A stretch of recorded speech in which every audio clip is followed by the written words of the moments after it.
Friday night football greetings from Garland County and the campus of Lake Hamilton High School. It is time for Benton Fighting Panther football. And they don't come any bigger than the game we have for you tonight as the Benton Panthers and Lake Hamilton Wolves vie for a 6A West Conference Championship. Since dropping their opening game to Bryan in the Salt Bowl, the Panthers have ripped off 7 consecutive wins while averaging 49 points per game. Last week's thrilling 41-40 win over perennial power and defending 6A state champion Greenwood has set the Panthers up for tonight's title tilt. Lake Hamilton is unbeaten on the season, and they haven't had a game with a closer margin of victory than 10 points. And in each of their 8 wins, they're averaging 47 points per game. So we've got 2 undefeated teams, 2 high-powered offenses battling for control of the 6A West Conference title. I'm Jim Gardner, joined by Dio Vanucci and Rob Pepper for tonight's broadcast of Benton Panther football on 106.7 The Buzz 2 and live streaming courtesy of MM Productions. Dio, man, we're going to battle the wind tonight out here in the bleachers on the visiting side, but man, what a big game tonight. Jim, they just don't get any bigger than this. You grow up as a kid, this is the kind of game that you want to play in. The environment tonight is going to be, it's not going to be as big as War Memorial or the Salt Bowl, but it's going to be quite electric because of what's on the line. The Salt Bowl really is meaningless as far as the playoffs are concerned, but this game is going to be, is the biggest game of the year so far. My brother is a Lake Hamilton alumni, won a state championship back with Philip Butterfield, I think in 08 or 09, the last time they won one. And I can tell you that this stadium will be electric tonight, and the Lake Hamilton fans will be out in force, and we're surrounded here on the bleachers by a ton of Benton fans. So looking forward to a huge game tonight. Yeah, Tommy Gillerin said in the Sentinel Record this would be Lake Hamilton's first conference championship should they win since 09. So, they've got that in their sights tonight. Well, yeah, both teams have everything to play for at this point. Conference championship, number 1 seed in the playoffs, which gets you a little bit better draw, getting to face the 4 or the 5 seed, in the second round. So both teams have so much to play for. They've got the advantage being at home, being 8-0. They're on a roll right now, but Benton looking really, really strong coming into this game. The setup is just like it was 2 years ago. Lake Hamilton at home, and Benton came down here and won 31-20 to win a conference championship. We're going to look to repeat that here tonight. Let's rewind to last week. Benton defeated Greenwood 41-40, and boy, it was a good one. Casey Johnson, our Pasta Jays player of the game, 115 yards rushing and 3 touchdowns. Cameron Harris had a big night, 108 receiving and 25 rushing on that Traylon Burks-like 4th down student body right to the end zone, Dio. Well, that's what you do. Coach Harris said after the game, he said, Cam Harris is just a football player, and that's exactly what he is. They put him in at safety towards the end of the game, and he took the running back out as well, so he's just a football player. He's been that way since he was in 4th grade. But what impresses me most is his average for the year has been 108 yards a game. They had him on bracketed double coverage almost the entire game. Only got 6 receptions, but still able to match that season average, 108 receiving yards. He's just a football player. He's going to have to show up big tonight. Defensively, 3 seniors, Bo Wright, Cain Simmons, and Zane Manchek sure did their job. 43 tackles between the 3 of them. Then a sophomore, Peyton McNeely. He was our Pasta Jays defensive player of the game. 10 tackles, 3 tackles for loss, 2 sacks, 4 quarterback hurries, 1 pass breakup. He was all over the stat sheet last week for the defense. Yeah, didn't play like a sophomore at all. Stepped up and played like a junior or senior, really played like a senior. And he's going to have to do that tonight against this Lake Hamilton offense.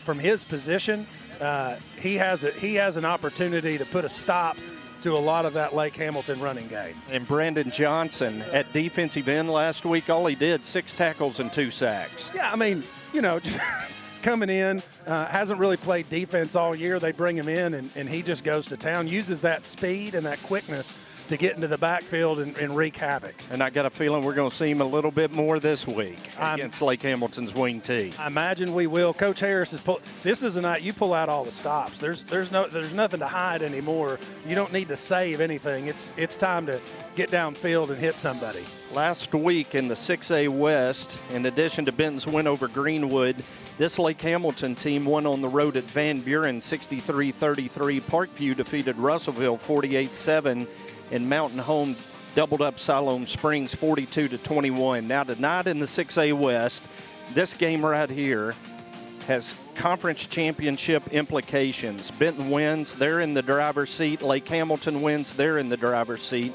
in a battle of undefeateds. Van Buren is at Greenwood tonight. Mountain Home is at Russellville, and that's a big game for playoff seeding, as the 5-6 seed is probably going to shake out amongst the winner and loser of that game. Parkview tonight is at Siloam Springs, so a big night in the 6A West. Yeah, well, and here's the deal. How rare is it to look down at that and see Greenwood at 3-2? Just not something we're used to seeing, but glad we can be one of the teams that put an L up there for them. So tonight, Benton and Lake Hamilton are meeting for the 22nd time all-time. Lake Hamilton leads the series 14-7.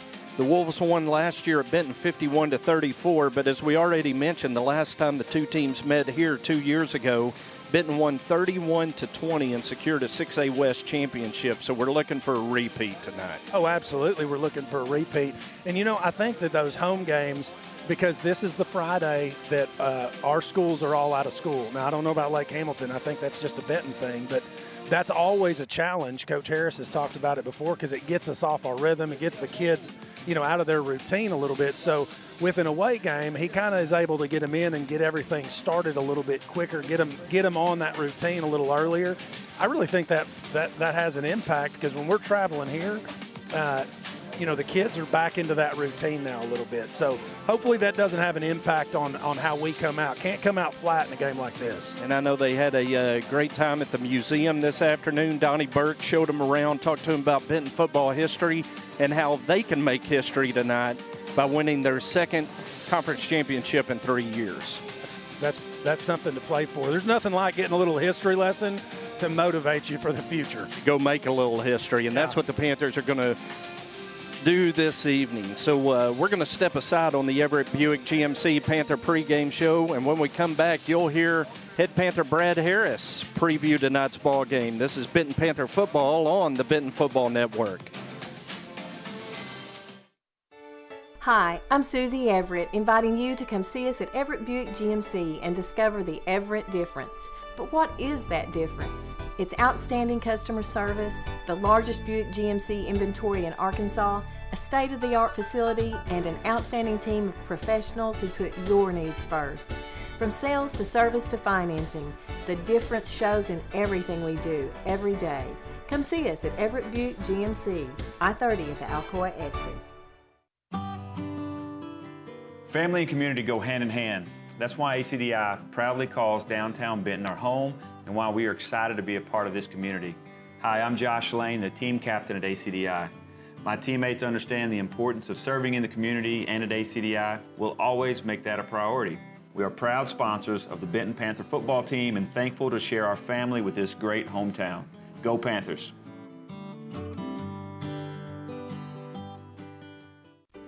Allied Glass is a full-service glass shop located in historic downtown Benton. Allied Glass is a third-generation business and family-owned and operated since 1967. Mirrors, shower doors, commercial storefronts, tabletops, screens, plexiglass, and much more. For all your glass needs, call Allied Glass at 501-778-6244, located at 115 East Sevier in downtown Benton. Any lasting structure begins with a good blueprint, and every good blueprint must be designed specifically for the people it serves. The Benton Event Center, Riverside Park, and the new Boys and Girls Club, all designed by the professional architects at Black, Corley, Owens, and Hughes. They understand the Benton community and are a major part of our economic success. Proud sponsors of Benton Panther football and valued partners for our community. Now it's on to Lake Hamilton. Right. you've been in some big games this year. Salt Bowl, of course, every year to start the season. Think about the Parkview game, the Greenwood game. But now they're not any bigger than what you face Friday night down at Lake Hamilton against the Wolves with the driver's seat of the 6A West on the line. Right. That's the good thing about it. We've had a couple of games that we're kind of battle tested now, I feel like. We had the big game with Bryant that we didn't handle well. But since then, we've handled some games really well, I feel like. Parkview, team very athletic. We had them kind of on the ropes. We let them off, and they tied it up, and then we came back and win that ball game. And then this past week against Greenwood, we get down, and you got to see the heart of our team, and you get to see that it means something to them, and they fight for it. And this week, that's going to be big for us. Lake Hamilton is a very good team, very big, very physical team that's going to play us tough, But I know this. I know our guys, when it comes down to it, when it's tied late in the game, I know that our guys are going to step it up another step, Lake Hamilton hasn't been in a lot of close games this year. Their non-conference schedule was probably not as tough as ours. They still got to play us, and they've still got to play Greenwood to finish the year. They did handle Parkview right after Parkview had beaten Greenwood on a rainy night, and Parkview, didn't play real well. They had some injuries and everything, so I get asked all the time, how are we going to handle Greenwood, or how are we going to handle Lake Hamilton? And I'll say it again, how are they going to handle Benton Panthers? And that's the mentality that we're taking into this game this week. And every day I put a quote on the board or something, and every day this week it's going to have, this is championship week, and I'm going to relate it to Tough Tuesday or something. So this is what you play for. I told the guys Monday last year when we got COVIDed out. You started thinking about what's next year going to hold. Well, this is what next year holds for us, and this is the game that you worked so hard for. Let's talk about what the Wolves are going to bring to your defense, because they run the old wing tee, and it's not sophisticated. You're going to get the belly, and you're going to get the buck sweep and the double handoff and the trap and the blast. They are throwing the ball a little more this year. They've thrown it 62 times. Last year, just 28 times when we faced them. But talk about some of the special challenges their offense presents. Well, it's an offense that we don't see. Very few people in 6A run this type of offense. You see it in 2A or 3A football a lot of times. But, they're really good at it. Coach Giller and them do a great job of getting those guys to play hard and buy into that system. Man, I tell you what, they're big up front. They're going to be as big as Bryant was up front. And so that poses a big challenge for us. We're not the biggest team, but we play extremely hard and extremely fast. So that's going to be a key, is how do we handle the big guys up front? Can we get off blocks? Can we chase the football down? The thing that the wing tee gives you problems with is so much misdirection. It hits quick, so that's tough for us. The buck sweep is going to be their bread and butter, the belly play with their little fullback that's 5'7", 215. It's tough to tackle a bowling ball sometimes, and that's what they do. And they're gonna keep rolling him out there every play and just keep pounding us and hitting us in the face. And I made this comment the other night after the game. It's going to be a championship type fight, and it's going to be who can get punched in the face and get back up, and that's what it's going to look like. Their offense versus our defense, and we're just going to have to get in there, roll our sleeves up, and get nasty with it. And when you look at their defense, again, not real sophisticated, right? But it seems like they try to keep everything in front of them, right, and try to force the offense to make a mistake. They do, and they do a good job of that, Jim. They tend to show a little bit more this year. They have some pressure packages, a little bit of man concepts that they play. But typically they kind of back off of you and they let you throw the football around, and every now and then they'll put some pressure on you. Their forefront defense is a little bit different than what we've seen. They play two guys down a lot of times, and they'll stand their defensive ends up and try to squeeze everything to the middle. So run game wise, they're trying to funnel it between the tackles, protect the edge. They know that we're going to have a speed advantage on the edge a lot of times, so that's always what they've done. We know what they'll do.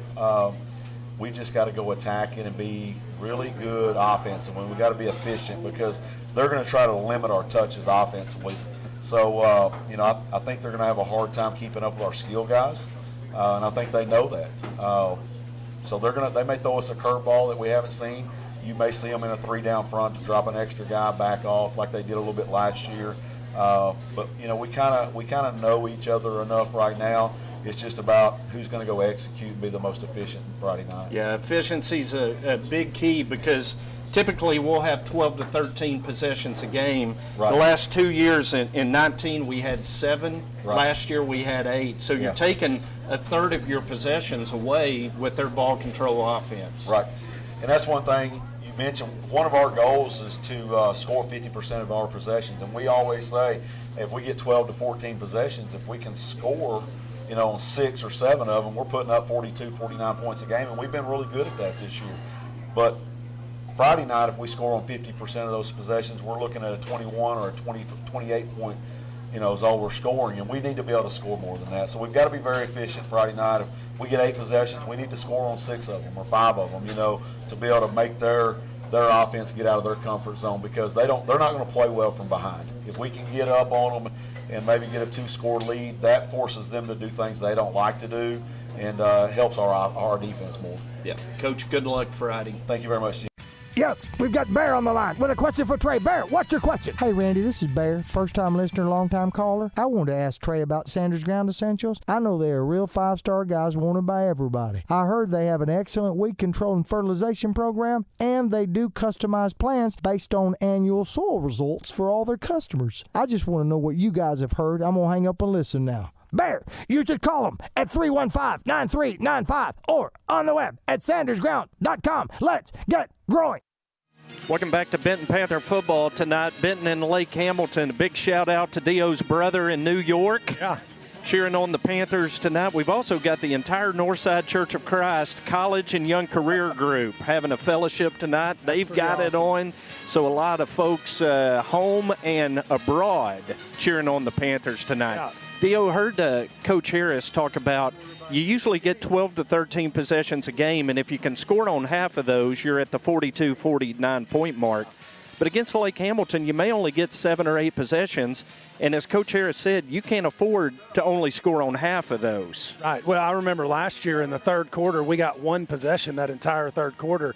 Lake Hamilton was able to keep the ball, if I remember right. It was almost for 10 solid minutes. So that's the kind of thing that we can't allow Lake Hamilton to have those long extended drives.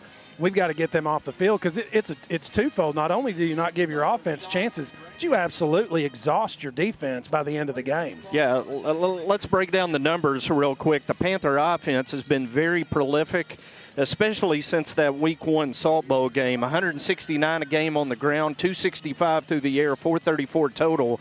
But as good as Lake Hamilton's offense is, look at those defensive numbers, giving up just 78 a game on the ground, 135 a game in the air. But that speaks to the strength of their ball control offense, because they're not giving their opponents enough possessions to really gain a ton of yards. So that's one of the factors that plays into that. But this is probably the best defense other than the Salt Bowl that we've seen all year. Greenwood, not the same kind of Greenwood defense we've seen in years past. So this is going to be the biggest test for this Benton offense for sure so far. So we look at the other side of the football. The Panthers give up 173 a game on the ground, 157 through the air for 330 total. Lake Hamilton is a ground and pound team out of that wing T. 312 yards a game on the ground, just 65 through the air. In fact, they've only thrown 65 passes in 8 games. Yeah, so their on-ground average is a lot better than their through the air, as they're averaging 1 yard per attempt. So if we can force, now that's the only scary part to me, is that's one of our defensive weaknesses through the year, is allowing 173 yards rushing. That's not a real good matchup for us against this, defense or against this offense. So hopefully, I know Harris and Wynn have schemed up the defense a little bit better. We're going to have our Spurs walked up in the 9 technique. If we can force Lake Hamilton to go to the air, force them to go to their weakness, that's a big advantage for us tonight. We've got to be good against the run. And I think looking back to last year's game, it wasn't that guys weren't in the right spot, but you can't arm tackle a guy like Tevin Hughes, their fullback. He is their feature back in this offense. and he is 5'7", weighs about 220, and is just a bowling ball to try to tackle. He is a rolling block of butcher knives is what he is. Yeah. You cannot arm tackle that kid. I mean, we've been playing against him. He's been a starting running back, not for the high school, but for whatever team he's played on since he was in the 7th grade. And he's always been the same way. He's just a hard, tough runner. You cannot arm tackle. You've got to wrap up and get him to the ground. You really got to gang tackle him. So let's go to this week in Benton Panther sports. And, boy, it has been a good one with a good one on the way. Cross country, 5A Central meet on Tuesday at War Memorial Park, and the Lady Panthers won the conference. Abigail McElhaney, Jordan Cloud, Melina West, Ella Storey, and Morgan Calloway were all conference for the Lady Panthers. For the Panthers, they finished in second place with Samuel Morales and Mason Lucas finishing all conference. And those all conference runners will run in the state championship meet next Friday at Oaklawn Park here in Hot Springs. Good luck to all of those Benton Panthers. How about volleyball? Yeah. Tomorrow is a huge day. Congratulations to Coach Shoup and the Lady Panther volleyball team. They will play for a state championship tomorrow at 3 o'clock. 3 o'clock at Bank OZK Arena in Hot Springs against Little Rock Christian. Congratulations. They swept Mountain Home, swept Lakeside, and then defeated a Marion team that had lost one game, and that to a Tennessee school. They had gone undefeated against Arkansas competition, and the Lady Panthers beat them in the semifinals yesterday 3-1.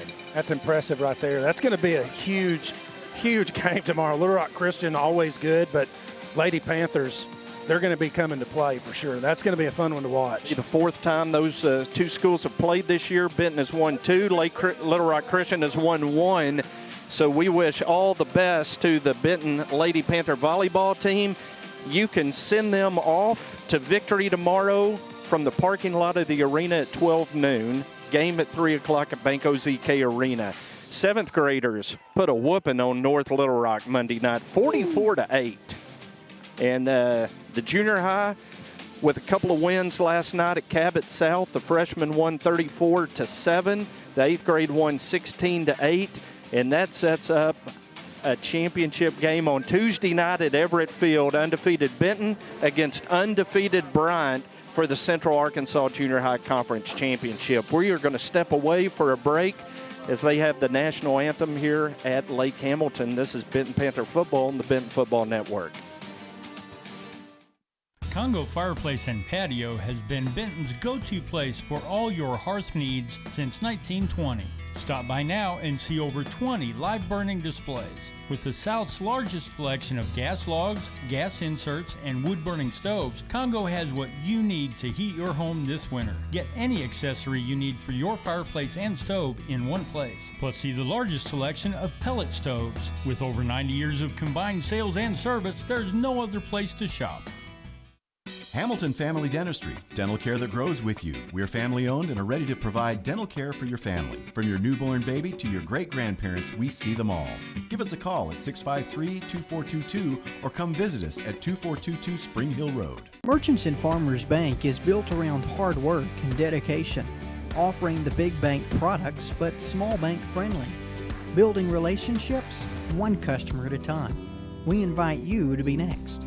Stop in today at the corner of Spring Hill and Highway 5 in Bryant, or our newest branch opening soon in downtown Benton, where you'll find that your experience here matters.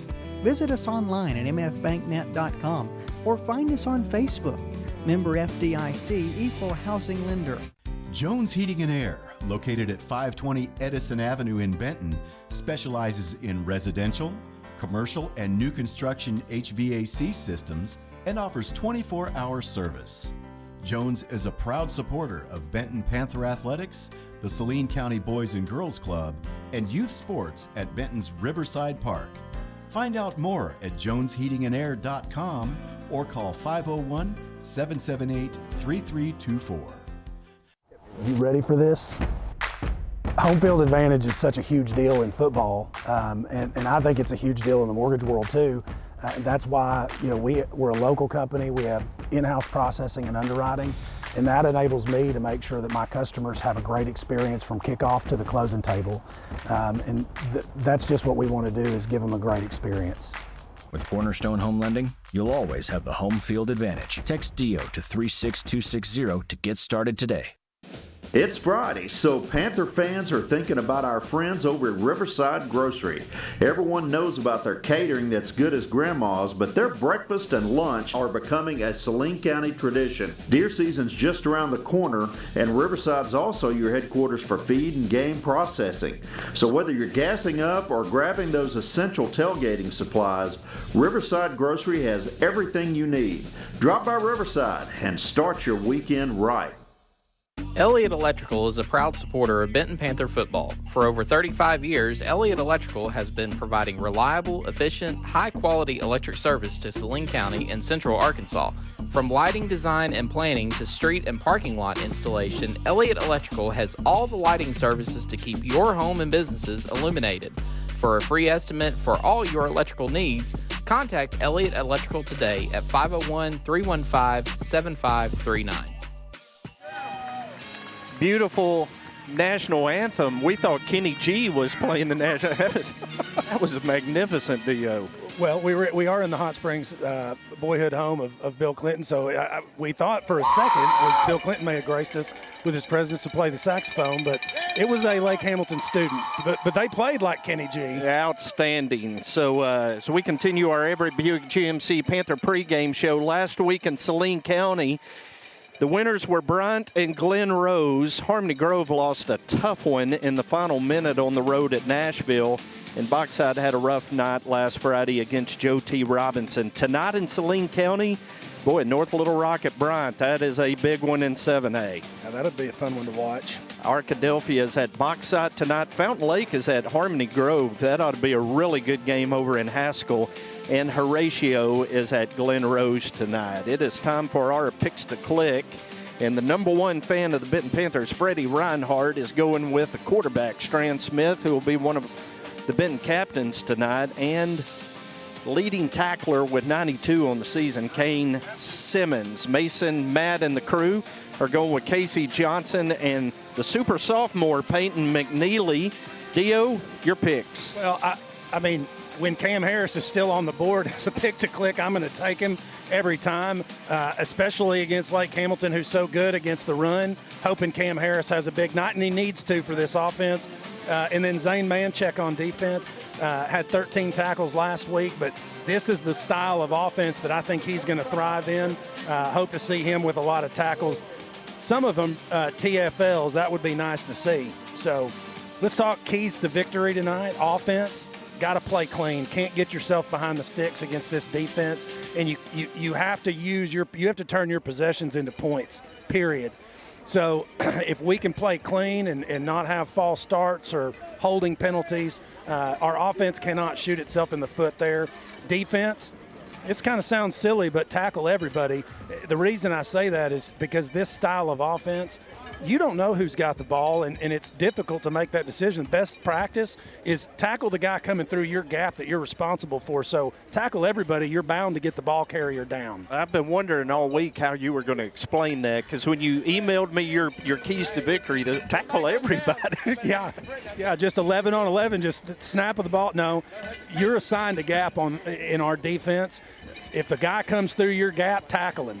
Because otherwise, if he doesn't have the ball, he's going to go downfield and block for the running back. So you may as well tackle him. Lake Hamilton has won the toss, and they will receive and defend the west goal. The field runs east-west here at Lake Hamilton. The wind is blowing out of the northwest, 10 miles an hour and gusting. It's 54 degrees. And you talked about the gusty wind and the havoc it can play on a passing game. Well, absolutely, because the quarterback releases the ball, and the wind is doing one thing, and then while the ball is in flight, huge gust comes in, and with a football, that can easily knock a ball down or cause it to sail if it lifts it, and you can really be off on your targeting receivers. So the sound system is working good here in Lake Hamilton. It's working well. Hey, no, we don't need a crowd mic tonight. Our mics are going to be enough of a crowd mic as we sit among the Benton faithful.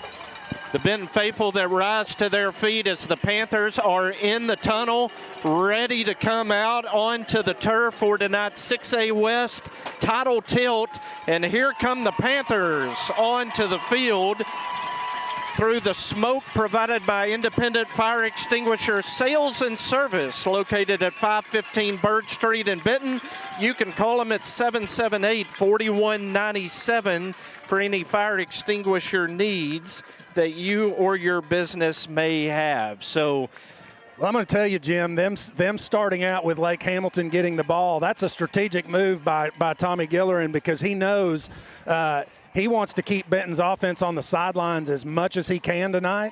And there's nothing better than to start with a long drive and put that Benton offense to sleep. So Benton defense has got to come out here and get a stop quick to really derail that plan. And interestingly, Benton loses the toss. Lake Hamilton will receive, and Benton is going to kick off basically into the wind. Yeah. So Lucas Wilbur, well, it appears, Lucas Wilbur is going to tee it up and kick off for the Panthers tonight. Brad Harris is the head coach of the Benton Panthers in his 6th season with a record of 47-23. A win tonight, and Brad will become the 3rd winningest coach in Benton High School history. That's pretty good right there. It's been a good run for sure. Yes, Tommy Gillerin in his 5th year as the head coach of Lake Hamilton. He's 38-17. And this will be the 5th matchup between Coach Harris and Coach Gillerin, each winning 2 going into tonight's game. So this is kind of a best of 5. Yeah, rubber match here tonight. But I anticipate we're going to see a lot of battles between these two in the future as Lucas Wilbur has it teed off. The Panthers in the road whites, maroon numerals, maroon helmets tonight. Lake Hamilton in all maroon with white numbers. Lucas Wilbur, the left footer, has it teed up on the left hash, and it's going to be an onside kick right out of the chute, and it appears as if Lake Hamilton has come up with the football as it took a bounce. Well, and for those Lake Hamilton recovers. For those fans out there wondering, why would Coach Harris do that? Well, first off, why give Lake Hamilton a long field to hold the ball? If you're going to stop them, you're going to stop them. Go ahead, try it. If you get the onside kick, boom, you just reverse your fortunes. If you don't, it doesn't really matter against a team like Lake Hamilton, the way they run that 3 yards in a cloud of dust offense. I like the game plan. Give them a shorter field so you can get your offense on the field quicker. Riley Poole on the recovery for Lake Hamilton. It's 1st and 10 Wolves from their own 48-yard line.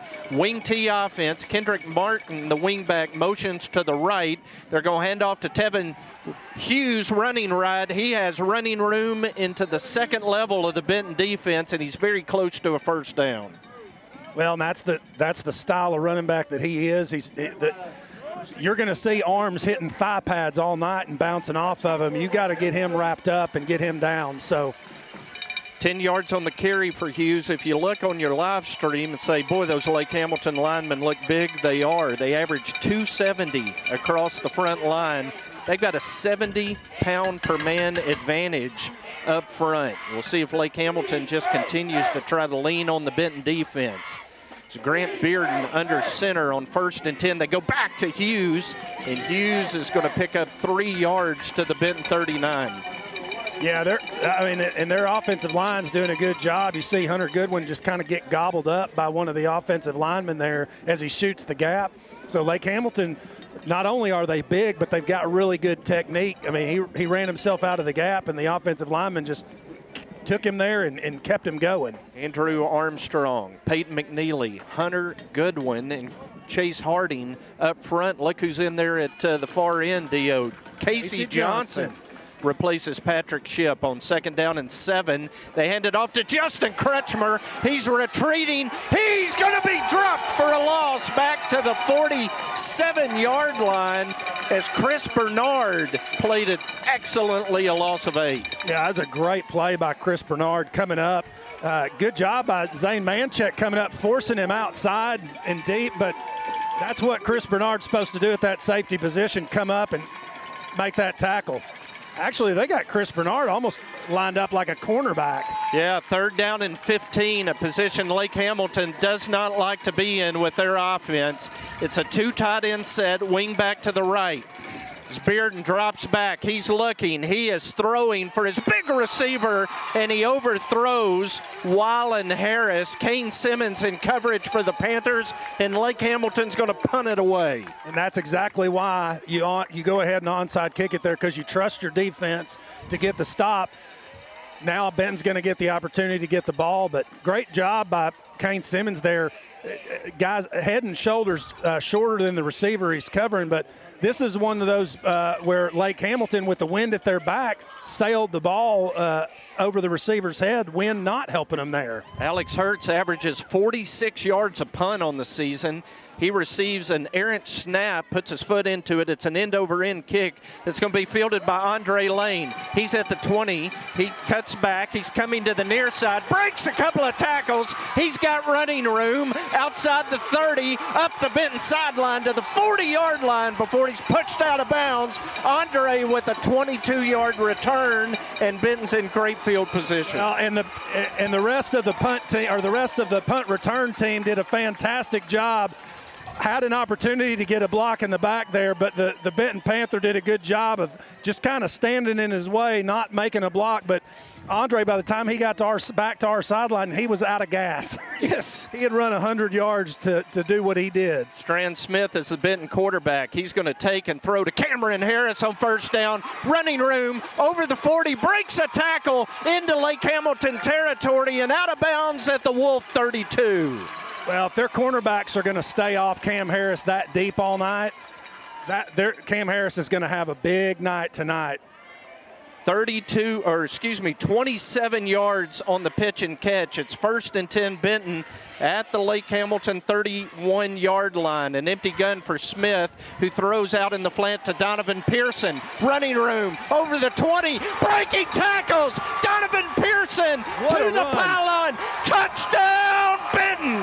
Wow, what a run. Donovan Pearson just lowers his shoulder right before he gets to the end zone. Absolutely takes out the Lake Hamilton defender, fights his way into the end zone. Panthers have come to play tonight. That's a 2-play, 59-yard drive in 21 seconds, Dio. Well, and that's what you got to do. There's one possession. There's one score. Let's see what Lake Hamilton's got now. Colby Howard unable to put the hold down. He's going to throw. It's going to be intercepted by Lake Hamilton. So the extra point is foiled, but Benton has jumped out in front. It's Benton 6, Lake Hamilton nothing with 9:32 to go in the first quarter. This is Benton Panther football on the Benton Football Network. At Farmers Bank and Trust, we know banking isn't always top of mind. You've got other things to focus on, like getting the kids to soccer practice or mowing the lawn or grocery shopping. But our products and services are designed to fit your schedule and needs. From online and mobile banking to convenient hours and locations, Farmers Bank and Trust is easy banking for busy living. To learn more, stop by your local branch today or visit myfarmers.bank. Member FDIC Equal Housing Lender. First quarter brought to you by Jones Heat and Air, and it couldn't have started better, Dio. The defense gets a stop, forces a punt, and the Panthers go 59 yards in just 2 plays. Yeah, it was big. I mean, in 2 big plays, Cam Harris running tough after the catch. Donovan Pearson playing like he's 6'4", 200 pounds, just running over Lake Hamilton defenders like that, willing himself into the end zone. But it all started with a big play, big tackle for loss by the defense, getting Lake Hamilton behind the sticks. And if you can make Lake Hamilton play behind the sticks, you're going to have a good night tonight. So the Panthers will kick it off with 9:32 to go in the first quarter, leading. And Dylan Bosley is going to onside kick this one. It bounces high in the air. Panthers have it. Chris Bernard comes up with it, and it's Benton Panther football. Well, that's how you start a game right there. As Chris Bernard comes up with the onside kick recovery, Benton will have it 1st and 10 at their own 44-yard line as Brad Harris rolling the dice in the early going. I don't think that's that's one of those things where a lot of people think that would be rolling dice. I think it's smart football. When you've got a conference championship, pull out all the stops. Stran Smith from an empty gun going to throw out to Andre Lane. Catch, good blocking. Andre into Lake Hamilton territory, carrying 3 Wolves down to the 38. These Panther receivers will not be denied that first down mark. Andre running like a man possessed, holding on to the football, dragging tacklers with him 6-7 extra yards after initial contact. So the Panthers 1st and 10 at the Lake Hamilton 36-yard line. Smith rolling to his left. He's going to throw again. He's got a receiver. Justin Crutchmer, though, goes up and able to bat it away as Cam Harris, the intended receiver at the goal line. Well, I was watching Cam on that play. That was a little out and up, kind of a double move there. But the ball kind of floated a little bit and allowed the safety to, get over there into coverage. That's one almost I think Stran would like to throw a little higher and a little deeper and let Cam get a little bit further downfield. Maybe that play ends up a little different. 2nd down and 10, Benton at the Lake Hamilton 37-yard line. Stran to throw again. He's pressured. He's going to run. He's got running room into the red zone, down to the 15-yard line as Stran Smith picks up 21 yards for a Benton first down. Well, that's what you got to do, and that pressure comes up the middle. He looked downfield and he realized he had green space. That's the smartest thing you can do is tuck the ball and get what you can get, and he got 22 yards. Well, the Panthers have the Wolf defense on their heels in the early going. 1st down and 10, Benton at the Lake Hamilton 15. As they give it to Cam Harris on the jet sweep. He's going to score! Touchdown, Cameron Harris on a 15-yard gallop, and the Panthers are up 2 scores early. Well, Coach Harris talked about it. You got to find ways to get your playmakers the football. Running that little jet sweep from the receiver position, Cam Harris just so nifty as he cut through the crowd right there and able to get into the end zone. You can't script a better start for the Panthers. 6 snaps, 115 yards of total offense, 2 touchdowns, and Benton leads at 12-0 with 8:47 to go in the first quarter. Panther offense going to go for 2 after they were unable to convert on the first PAT try. Smith is going to give it to Johnson, who flips it to Cam Harris, who is going to waltz in the end zone, and it is Benton 14, Lake Hamilton nothing with 8:47 to go in the first quarter. This is Benton Fighting Panther football on the Benton Football Network. Our world has changed a lot in a short time. Your health and safety remain our #1 priority. We have the supplies needed and processes in place to keep you safe. We've implemented visitor restrictions, and we are reducing physical contact as much as possible. Patients and employees are required to wear masks for your protection and theirs. And your care team is screened daily. So don't wait to get the care you need. We're here for you today and always. Tony Linehan, the great sports editor of the Saline Courier, lets us know 4 plays, 56 yards, 39 seconds. Panthers have snapped it 6 times for 115 yards of total offense. No, that was 39 seconds. The first drive was 21 seconds. They've literally had 1 minute worth of offense. Scored twice. That's pretty good. So Lucas Wilbur is going to kick this one high and short. It's fielded by Tevin Hughes, and he is going to be immediately upended by the Benton special teams coverage at the 37-yard line. And so we'll see Lake Hamilton's offense for the second time, and they're down 14. That's that really is kind of crazy to me. But, hey, this is one of those games that 14-0, that's a great start against a team like Lake Hamilton. But Lake Hamilton can score and they can hold the ball, so can't let our guard down. Got to keep this kind of momentum up as long as we can. First down, Lake Hamilton, as they give off to big Tevin Hughes, and he is going to reach the 40-yard line. A gain of 3 as the center of that Benton defense, led by Jake Jones, on the tackle. Yeah, did a good job on that. Zane Manchek, Hunter Goodwin, Bo Wright all in on the tackle there. Good gang tackling by the Panther defense.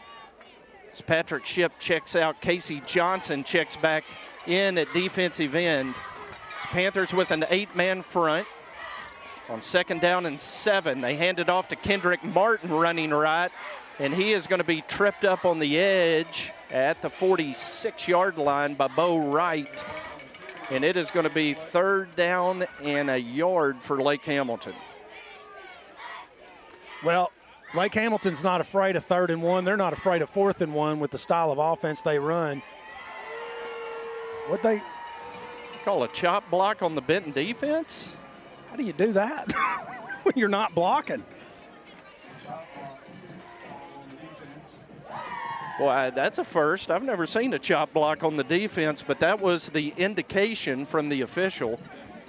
And they are going to mark off yardage against Benton and give Lake Hamilton a 1st down as they are going to move it all the way down to the Benton 44-yard line. So it'll be 1st down Wolves at the Panther 44. Well, maybe they took my advice to tackle everybody, and the referees didn't like that. Can't quite tackle everybody.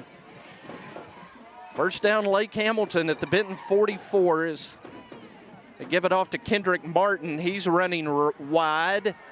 He's going to be tackled at the 39. Flag came in from the umpire in the center of the field. That's usually a hold. Actually, 2 flags there, Dio. Well, it's either it's a hold.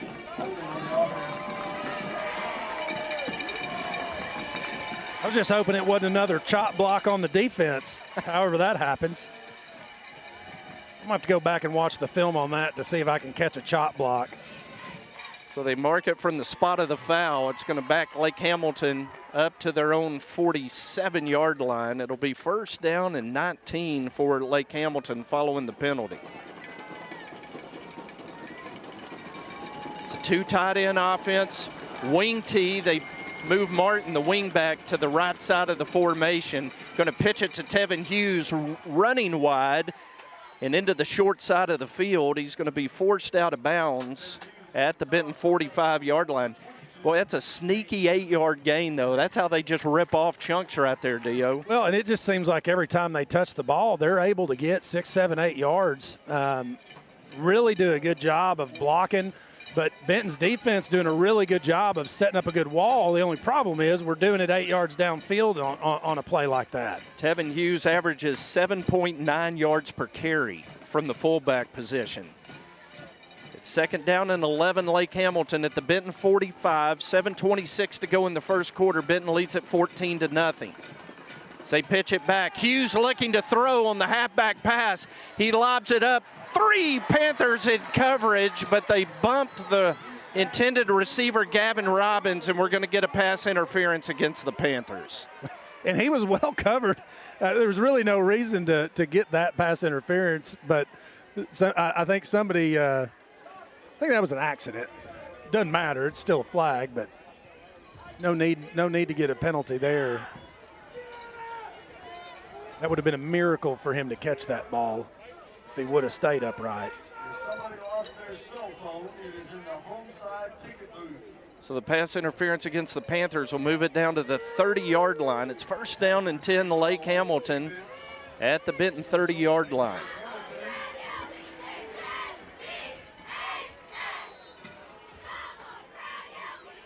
Well, I go back to that. I really like Coach Harris stealing those 2 possessions early, or trying to steal the first one, but he stole that 2nd possession pretty early. That's a good plan.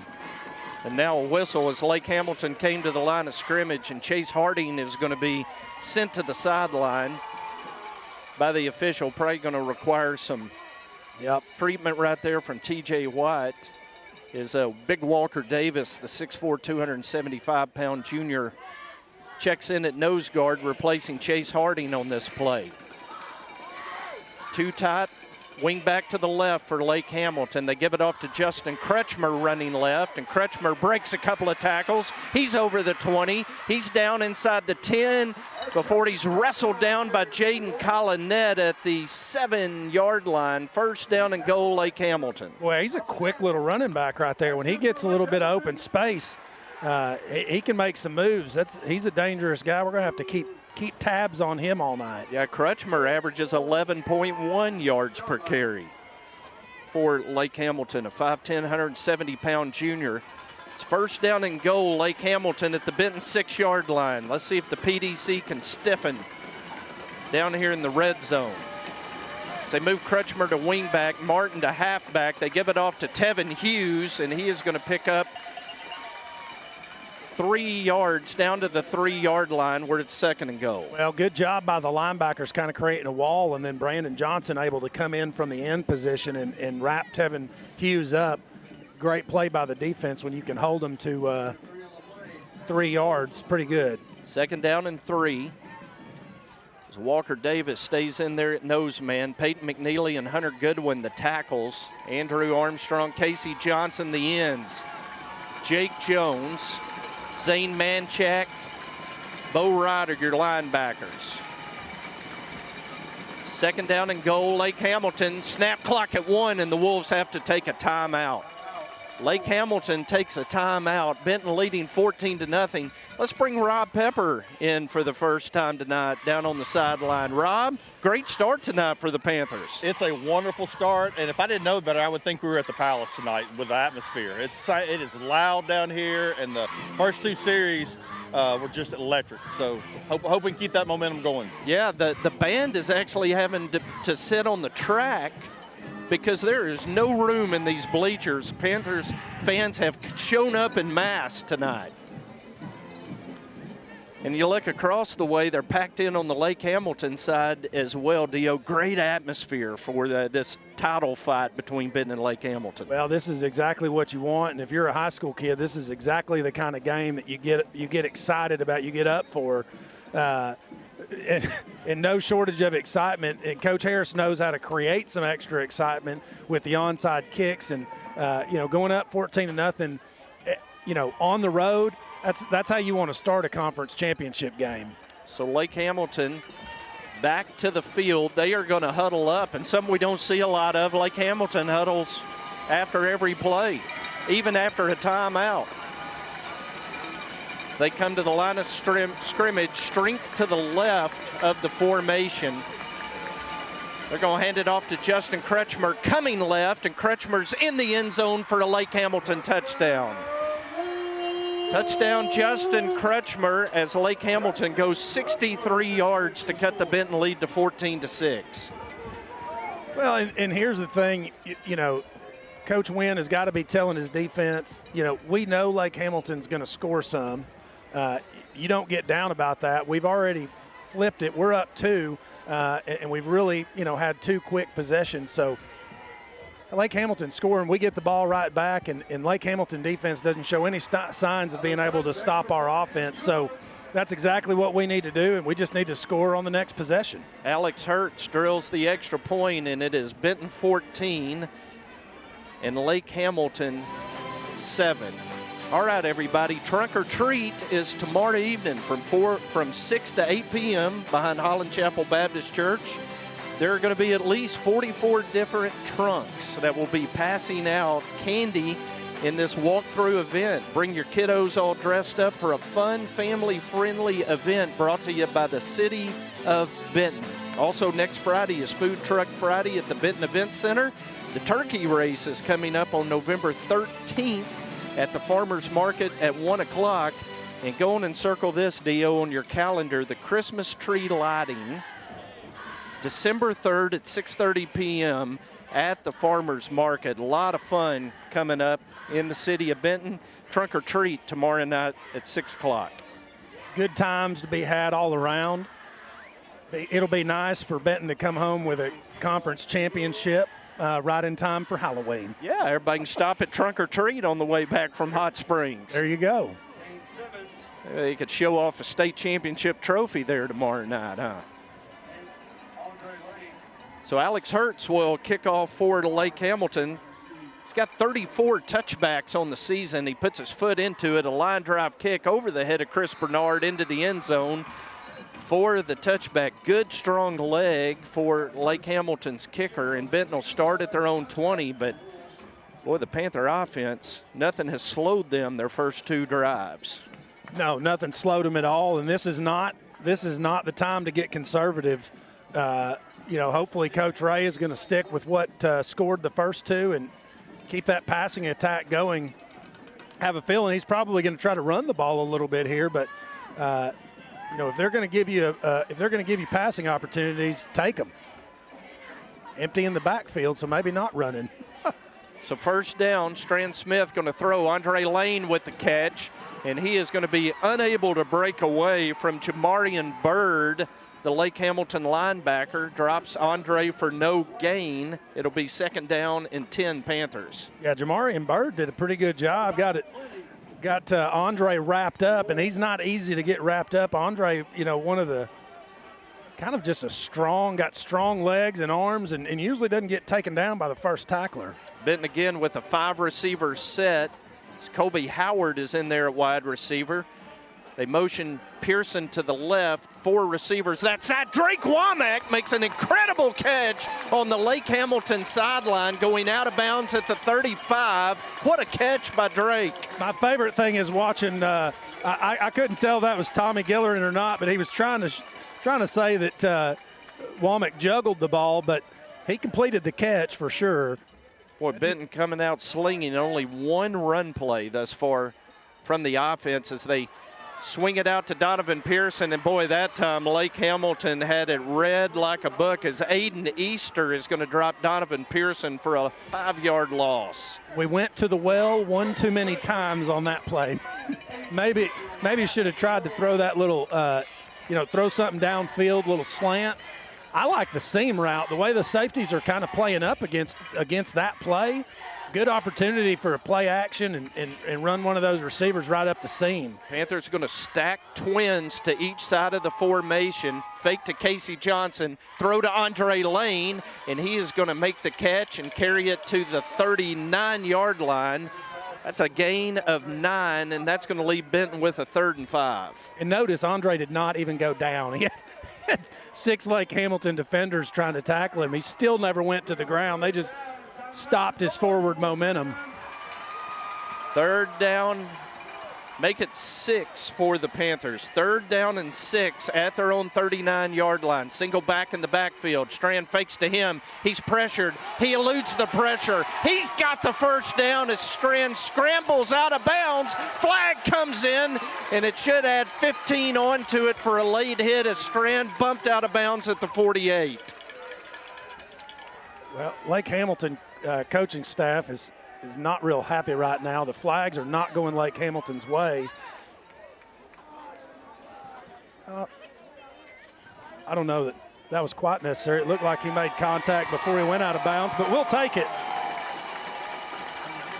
So the Panthers converting 39% on 3rd down for the season, their first 3rd down in the ball game, and the Panthers convert on a Stran Smith scramble for 15, tack on the 15 yards on the personal foul penalty, and Benton has it 1st down and 10 at the Lake Hamilton 37-yard line. Smith looking right. Smith again scrambling. Flag comes in the area of holding as the penalty back at the 41. Yeah, it looked like Justin Ray had wanted a big play there after the penalty. Strand just didn't have enough time in the backfield. That Lake Hamilton defensive line really collapsed the pocket on him pretty quick. Kind of surprised he was able to sneak through there. Maybe that's what drew the attention to the hole. He's like, there's no way there should have been a hole in that pocket. So the penalty enforced from the spot of the infraction is going to make it 1st and 24 for the Panthers at their own 49-yard line. Benton leads 14-7 with 3:33 to go in the first quarter. And the Wolves jump offside. They were trying to time their blitz up, and both linebackers offside. I thought they were going to stop at some point, but they actually just sped up as they approached the line. So Benton buys back 5 yards with the offsides. It's 1st down and 19, Benton. Hey, we'll take it. Better than 1st and 24. Yes, sir. At the Lake Hamilton 46. An empty gun, trips to the left. 2 receivers to the right. Stran Smith looking right. He's throwing right for Cam Harris, who went high and couldn't hold on to it. as in coverage Caleb Waller for Lake Hamilton. Well, and if you look, as you look over at the flags blowing on the west side of the field, you can see why that ball kind of floated up in the air. It wasn't a perfect spiral, so that wind really hung it up. Cam Harris had to stop and come back for it. That's what that wind does to you, you know, when you're going into this northwest wind. He was throwing right into the, he was throwing right into the wind on that play. Second down and 19 for the Panthers as a gust of wind blows through the stadium. Fake the speed sweep to Casey Johnson. Stran throwing on the run. Cam Harris with an incredible catch. Put that and on he's down ESPN. to the 31, yeah. Wow, that's a top 10 play if I've ever seen one. Reached out. Let's look at this on the replay. I hope the camera guy was quick enough to catch that, but that was pretty impressive right there. It's actually 3rd down and 4, Panthers at the Lake Hamilton 31. 15 yards on the one-handed catch by Cam Harris. So they give it to Casey Johnson coming near side. He's got the first down. Got a block from Andre Lane. And Casey is going to be out of bounds around the 20-yard line. But again, Dio, the Panthers convert on 3rd down. Well, and the funny thing is, Lake Hamilton defender is looking for a block in the back, but you can't get a block in the back between the tackles. I don't know what he's looking at the ref for. First down, Benton in the red zone at the Lake Hamilton 18. Casey picked up 13 yards on a 3rd down and 4 carry. It's Cam Harris in motion. Stran fakes to him, looking wide open. Andre Lane makes the catch. Wow, touchdown, what a catch. Panthers.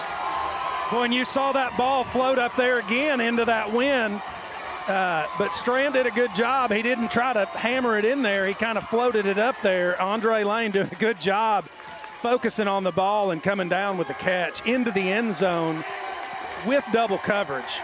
80 yards into the wind with 2 big 3rd down conversions on the drive. Lucas Wilbur's extra point is good. And with 2:18 to go in the first quarter, it's Benton 21, Lake Hamilton 7. This is Benton Fighting Panther football on the Benton Football Network. So you know how in the fourth quarter of a football game, when the game's on the line, it actually gets kind of stressful, and that's not how a home loan process should be. When you're a week away from closing, which is the fourth quarter, you shouldn't have stress. And that's what, at Cornerstone, we want to take away. We want that to be a stress-free experience for you. We want it to be that blowout victory. Text DIO to 36260 to get started on the home mortgage process today. 9 plays, 80 yards, and 3 minutes, 31 seconds, and the Panthers back up 2 scores, Dio, 21-7. That's exactly what, I mean, if Coach Harris had written out a script for this game, he's executed it just like he wrote it down. Pretty good start for the Panthers.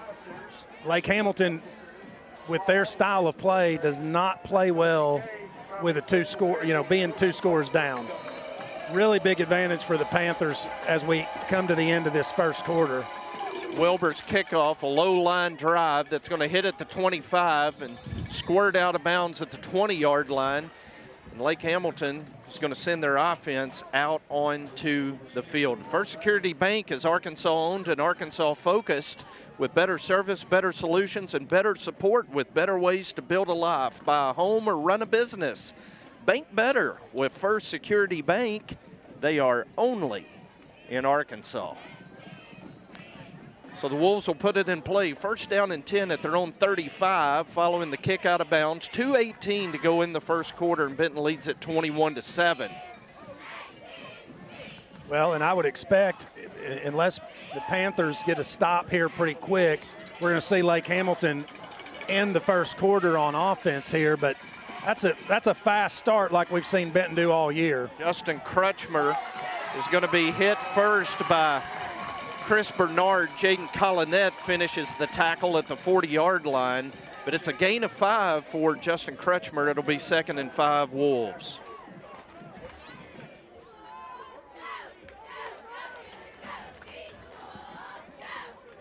The Lake Hamilton fans have gotten quiet over there. 2nd down and 5 for Lake Hamilton. The double handoff to Kendrick Martin. Panther defense read it well, and they're going to drop Martin for a 1-yard loss. Bo Wright. That's Bo Wright, the senior, Dio. Bo Wright coming in there doing a fantastic job staying at home and protecting against that very play. That's what you call, Coach Harris has talked all week to these kids about eye discipline. You can't get sucked up in all that eye candy in the backfield. You got to stay at home and do your job. 3rd down and 6, Lake Hamilton at their own 39-yard line. Panther fans rise to their feet in support of the PDC. Martin, the wing back to the right. They're going to run to the right with Tevin Hughes. He's going to have the 1st down and more into Benton territory, as they were able to get the 1st down running behind 290-pound Brennan Hudson on the right side. 1st down, Lake Hamilton to the Benton 47. That's the thing that's so demoralizing about playing against this Lake Hamilton offense is you're going to have him in a good position, and then that, Tevin Hughes, he's so quick for his size and just slides through there, and he's 10 yards downfield before you even lay a hand on him. 1st down and 10, Lake Hamilton at the Benton 47. They go back to Hughes on the quick trap, and Hughes is going to pick up yardage to the Benton 41. Chris Bernard again on the tackle for the Panther defense. Well, that was a textbook tackle. I hope some of the PDFL kids are watching. That's exactly how you do it. You wrap up and roll and get that guy to the ground. Get him at the thigh pads. You can't run if somebody's got your legs held up. Got to do that all night. Got to do it all night. Do it all night long. Don't tackle up high. 2nd down and 4, Lake Hamilton at the Benton 41-yard line. So they hand it off to Kendrick Martin running right. He's trying to pick his way for yardage. They just kind of get in behind those big offensive linemen, Dio, and Martin's going to have a 1st down to the Benton 36-yard line.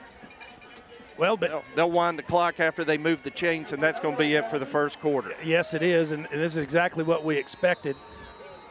Well, we might need to go to a break here. Yeah, 1st quarter's over. Catch our breath. Yeah. Boy, it was a great 1st quarter for the Panthers. After 1, it's Benton 21, Lake Hamilton 7. This is Panther football on the Benton Football Network.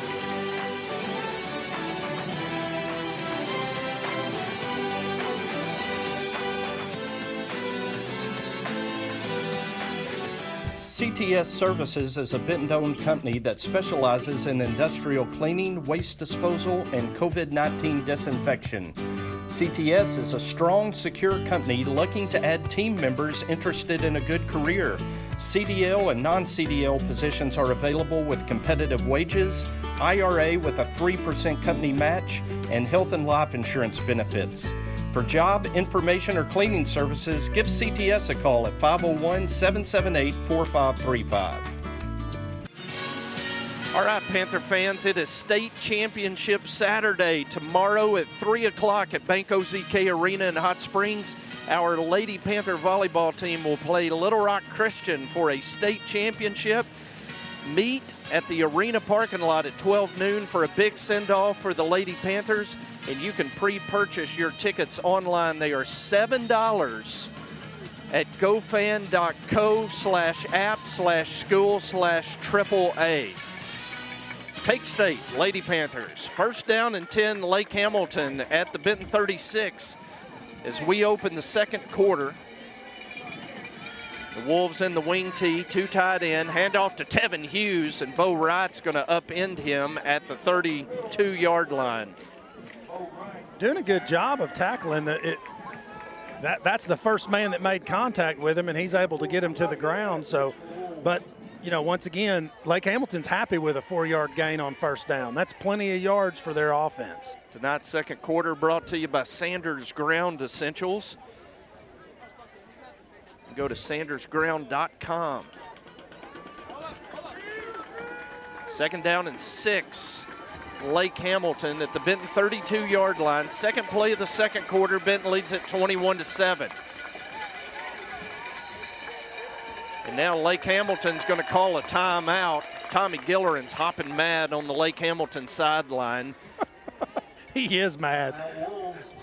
And as much as this has gone Brad Harris's way in the first part of this ball game, Tommy Gilleran's got to be frustrated because his offense isn't built to be down 2 scores. No, it is not built to be down 2 scores, and really they need to worry more about their defense, because their offense, they've proven they can score against our defense. They've already done it once. But, they can't be calling unnecessary timeouts because they can't get the play call in. I mean, I thought this team huddled, but yet they're getting to the line and not able to get the play in. They need to figure out, though, how to stop our offense if they want to have a chance in this ball game. So Lake Hamilton with just one timeout remaining in the first half, Benton with all three. And out of the timeout, Lake Hamilton continues to stay in that two tight end look. And here comes the double handoff to Justin Kretschmer. He's got all kinds of running room up the Lake Hamilton sideline and steps out of bounds around the 16-yard line. Lake Hamilton's got it in the red zone, first down. I'm going to tell you right now, from up here, watching that double handoff, that looks so dangerous. Looks like a real good opportunity for a fumble in the backfield to occur, but Lake Hamilton obviously practices that a ton. First down and 10 as Kretschmer picked up 16 yards on the carry. Lake Hamilton has it at the Benton 16-yard line as they motion Kretschmer from right to left. Bearden under center, going to hand off to Tevin Hughes. He's running left down to the 9-yard line, a gain of 7. I like seeing Casey Johnson come all the way from the opposite 9 technique and leap onto the back of Tevin Hughes. Now, it was 7 yards downfield, but still nice to see Casey Johnson coming all the way around to help out with that tackle. Andrew Armstrong checks back in, replacing Brandon Johnson at defensive end for the Panthers. It's second down and 3, Lake Hamilton. Ball at the Benton 9-yard line. Benton leading 21-7 with 10:30 to go in the second quarter. Bearden takes. He gives it to Kretschmer running left, and Kretschmer's down to the 2-yard line. Picks up the first down. It'll be first and goal, Lake Hamilton. See, there he goes. Casey Johnson doing it again. They actually give him the 1-yard line, so it's first and goal, Lake Hamilton at the Benton 1. As Patrick Shipp checks in for the Panthers defensively. First down and goal, Lake Hamilton at the Benton 1-yard line. Bearden under center. He's just going to sneak this one behind that big offensive line, and he's in the end zone for a touchdown for Lake Hamilton. 10:02 to go in the first half, and Lake Hamilton has cut the Benton lead to 8 at 21-13. Well, Benton's going to end up with their 4th possession of the first half, which is more than 50% of the possessions we got last year for the whole game. So a little bit different story this year. Alex Hertz's extra point is good. And with 10:02 to go in the first half, it's now Benton 21, Lake Hamilton 14. This is Panther football on the Benton Football Network. Hi, I'm Susie Everett, inviting you to come see us at Everett Buick GMC and discover the Everett difference. But what is that difference? It's outstanding customer service, the largest Buick GMC inventory in Arkansas, a state-of-the-art facility, and an outstanding team of professionals who put your needs first. From sales to service to financing, the difference shows in everything we do every day. Come see us at Everett Buick GMC, I-30 at the Alcoa exit. 10-play, 65-yard touchdown drive for Lake Hamilton. Grant Bearden punched it in on a 1-yard quarterback sneak. And I wonder now, Dio, with Lake Hamilton playing from behind, do you have to pay attention to an onside kick here? I think you do, and I would think Tommy Giller and his prep, I mean, obviously every team practices that every week, but you wonder if he put any special emphasis with as big of a game this is on the onside kick. It's Hertz kicking off into the wind, drives it to the 6-yard line, fielded by Chris Bernard. He's over the 20. He's got running room. He's in the open field. Bernard at midfield at the Lake Hamilton 40, out of bounds at the Lake Hamilton 32-yard line. What a return by Chris Bernard of 68 yards. And I mean, he didn't even have to put any oogie boogie on that. He just ran straight and just turned on the jets. It'll be first down and 10, Panthers at the Lake Hamilton 32. Chris Bernard with a 68-yard kickoff return.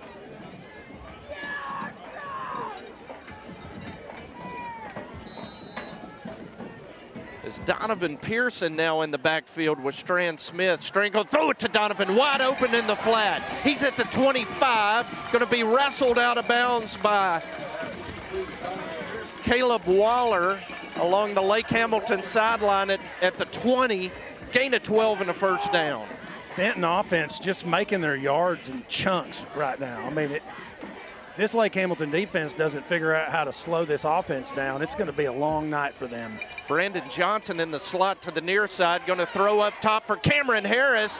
Cameron lost his footing, but it was because a Lake Hamilton defender interfered, and a pass interference is going to give Benton a first down around the Lake Hamilton 10. Yeah, I thought Cam had a really good chance to come up with that, but then just couldn't tell if the defender had kind of grabbed him and pulled him down. We'll see maybe here on the replay what happened. Yeah, defender grabbed his arm and tried to pull his arm down. Good interference call right there. You can't pull the receiver's arms down until the ball arrives.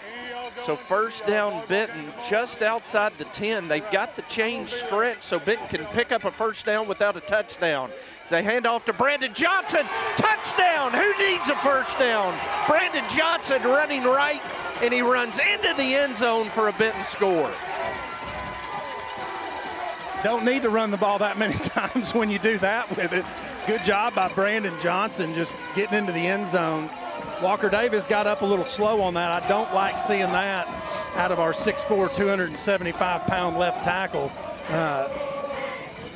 But he looks like he's okay. He's in for the extra point.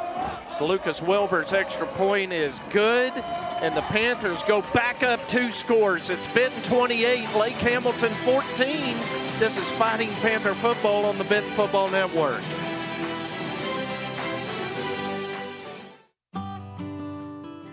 Family and community go hand in hand.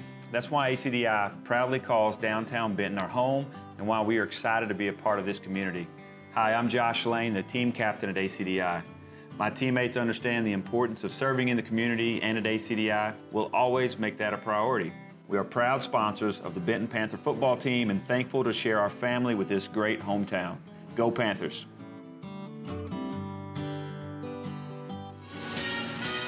How's this sound? 3 plays, 32 yards, and 18 seconds. We've had 3 drives in the first half that have taken less than a minute and a half total for 21 of our 28 points. Yeah, 39-second, 21-second, and 18-second touchdown drives. Yeah, that's pretty impressive right there. So Benton offense able to pile up points in a hurry and, having a long extended drive when they need one. So Lake Hamilton defense really not able to get figured out how to stop us. And don't forget Chris Bernard's 68-yard kickoff return that set up that short touchdown drive. As Lucas Wilbur will kick off for Benton. And with the wind at his back, he drives it into the end zone for a touchback. And now you're going to force that Lake Hamilton offense to go 80 yards. Well, and like we've seen, if we can't stop them, they can go into halftime and they can literally they could feasibly keep the ball the rest of this half. 9 minutes and 31 seconds remaining. We saw it happen last year, and if Tommy Gillerin could draw it up, that's exactly what he would do and score, go into halftime only down 1 score because he knows Benton's getting the ball after half. Exactly. Benton will receive the second half kickoff. A lot of football to play before that, though. 9:31 to go in the second quarter. Benton leads at 28-14, and Lake Hamilton starts at their own 20-yard line. Bearden drops back to pass, looking for Robbins, and he overthrows him. Chris Bernard in coverage for Benton. And the Lake Hamilton fans barking, trying to get a pass interference call across the way. Well, that is the definition of not a pass interference call right there. He didn't touch the receiver. He went for the ball and made incidental contact as the ball arrived. So that's legal. You can't pull a guy's arms down. That's what draws the flag. Second down and 10, Lake Hamilton at their own 20-yard line. They come to the line of scrimmage, 2 tight ends, wing back. This is the only formation we've seen out of Lake Hamilton all night long. In the wing tee, they drop the football. And the loose ball is on the ground. A scramble for it at the 25-yard line as Bearden couldn't come up with, and the ball kicked forward 5 yards. Well, that's what I was wondering, because I saw the ball come out in the backfield, and then the next thing I know, it's 5 yards downfield. Lake Hamilton recovers it at the 25. It's 3rd down and 5. Boy, how big would a stop be right here? 3rd down and 5 for the Wolves at their own 25-yard line. Bearden hands off to Kretschmer running left. And Kretschmer is going to be stopped short of the 1st down. Wow. At the 29, and it's going to be 4th and 1. Well, I don't think Gillerin knows he can't punt right here, even though this is a really bad spot to go for it on 4th down. But when you're down 2 scores and you don't think you can stop this offense, you got to go for it. And that's what Lake Hamilton's doing on 4th and 1. They give it to big Tevin Hughes. He's got the 1st down and more, and he is going to be tackled from behind by Zane Manchak at the 48-yard line. They needed 1. They get 19.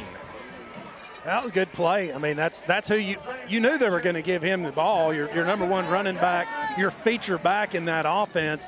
And if anybody's going to get a yard, even if they're contacted in the backfield, it's Tevin Hughes. 1st down, Lake Hamilton at their own 48 following the 19-yard run by Tevin Hughes. Bearden going to drop back on 1st down again to throw. Lobs it up for Gavin Robbins, and it's well wide of him. But, boy, you can tell, Dio, when Lake Hamilton has to throw, they are totally out of their comfort zone. Well, and he's throwing into the wind now. Going into this west end zone, the wind is at him. Although the wind is down a little bit right now, but just not comfortable throwing the ball.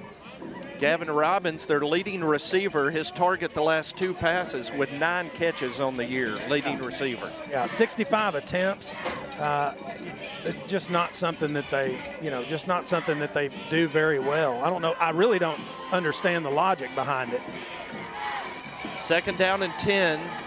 Lake Hamilton at the 48. They give to Kretschmer running left. He is hit, stopped for no gain, as the pursuit that time by the Panther defense, outstanding. Well, and Jake Jones coming up and hitting him in the mouth like a big bag of knuckles.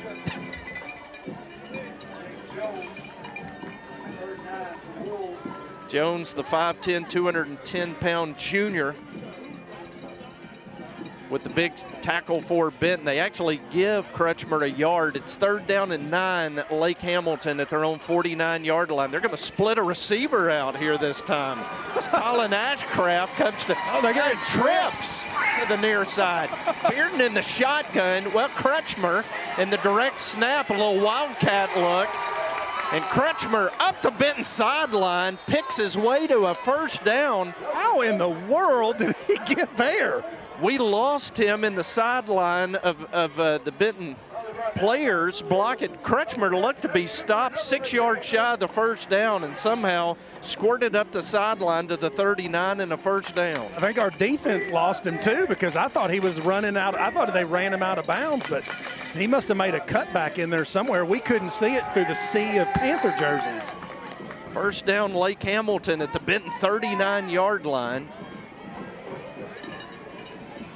They go back with a receiver to the far side, give it to Kretschmer. They set the edge that time, and Kretschmer is inside the 30, down near the 29-yard line before Chris Bernard forced him out of bounds. Another Lake Hamilton 1st down. Well, and so far, this drive has taken 2.5 minutes. They've actually moved the ball a little bit faster than I would have expected them to. They're not really, they're picking up their yards in chunks too, it seems like. Receiver and wing back to the left, tight end to the left, as Bearden pulls a Nate Beck on the Panthers and gets the PDC to jump offside, and Lake Hamilton's going to steal 5 free yards on the offside. Speaking of Nate Beck, Matt Beck, one of the founders watching tonight, enjoying this football game, probably from the comfort of his living room. So 1st down and 5. We recognized Matt a few weeks back. Appreciate all he's done for Benton football through the years. As they give it off to Tevin Hughes, and Hughes is going to spin his way down to the 20-yard line. It's going to be 2nd down and 1 for the Wolves. Now, see, I would expect right here to see Lake Hamilton really take their time setting up these plays and letting that clock tick down as much as possible. But they're finished with their huddle. They're right back to the line. Still got 20 seconds left on the play clock. Wing T set, 2 tight end. Bearden just going to sneak it for the 1st down. They're going to mark him down around the 16-yard line. Lake Hamilton's in the red zone. 1st down and 10 for the Wolves. Down by Cain Simmons. Good for another Lake Hamilton. And hearing the announcer call Cain's name in our ear, Dio, we haven't called Cain's name much tonight. Well, he's not really in great position to make a ton of tackles unless they're downfield. But, you know, he's busy watching to make sure that they don't pass one over his head. So, you know, Cain's doing his job, that's for sure. Yeah, you like the guys up front doing their job, so Cain doesn't have to make a lot of tackles tonight. They give it to Martin on the double handoff, and Zane Manchek, relentless in his pursuit from behind, stops him for a 1-yard gain. Boy, I really like that backside pursuit coming in there, and did a really good job against the running back right there, because Kendrick Martin just kind of held up there and was waiting for a hole to open. That allowed Zane Manchek to come around the corner. And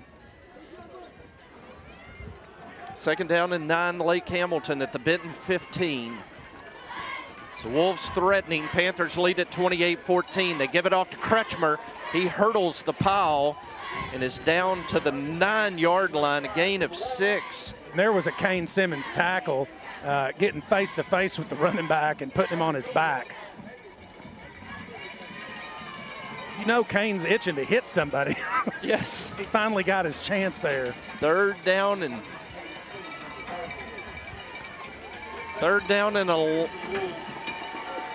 call it 3 for Lake Hamilton at the Benton 9-yard line. As they set the wing back to the right. Bearden going to hand off to Tevin Hughes running left, and Hughes hit by Chris Bernard at the 6-yard line. Boy, I love the job Chris Bernard is doing tackling tonight, Dio. Well, I'm going to tell you right now, he's putting on a tackling clinic. You kids that are watching this ball game, watch how he hits him low and then drives his feet. Didn't go to his knees, drove his feet and rolled and got Tevin Hughes down, and that's a tough running back to bring down single-handedly. They gave Hughes the 5-yard line, so it's 1st down and goal, Lake Hamilton. Still a good tackle. Yes, no question. So they're going to hand off to Martin, and Martin is in for the touchdown as they just got behind the big line that time, Dio, and boy, sometimes that 70-pound per man advantage up front wins out. It did that time. Touchdown, Lake Hamilton. Yeah, it absolutely did. Not enough time for the backside pursuit to come help out. But, you know, this is one of those games where it doesn't make me nervous when they get within 1 score when I know we're getting the ball back with 4 minutes, because that's enough time for 7 touchdowns on Benton's current pace. Yes. As Hertz's extra point is good. 4:13 to go in the first half tonight, and Benton leads 28-21 over Lake Hamilton. This is Fighting Panther football on the Benton Football Network. Allied Glass is a full-service glass shop located in historic downtown Benton. Allied Glass is a 3rd-generation business and family-owned and operated since 1967. Mirrors, shower doors, commercial storefronts, tabletops, screens, plexiglass, and much more.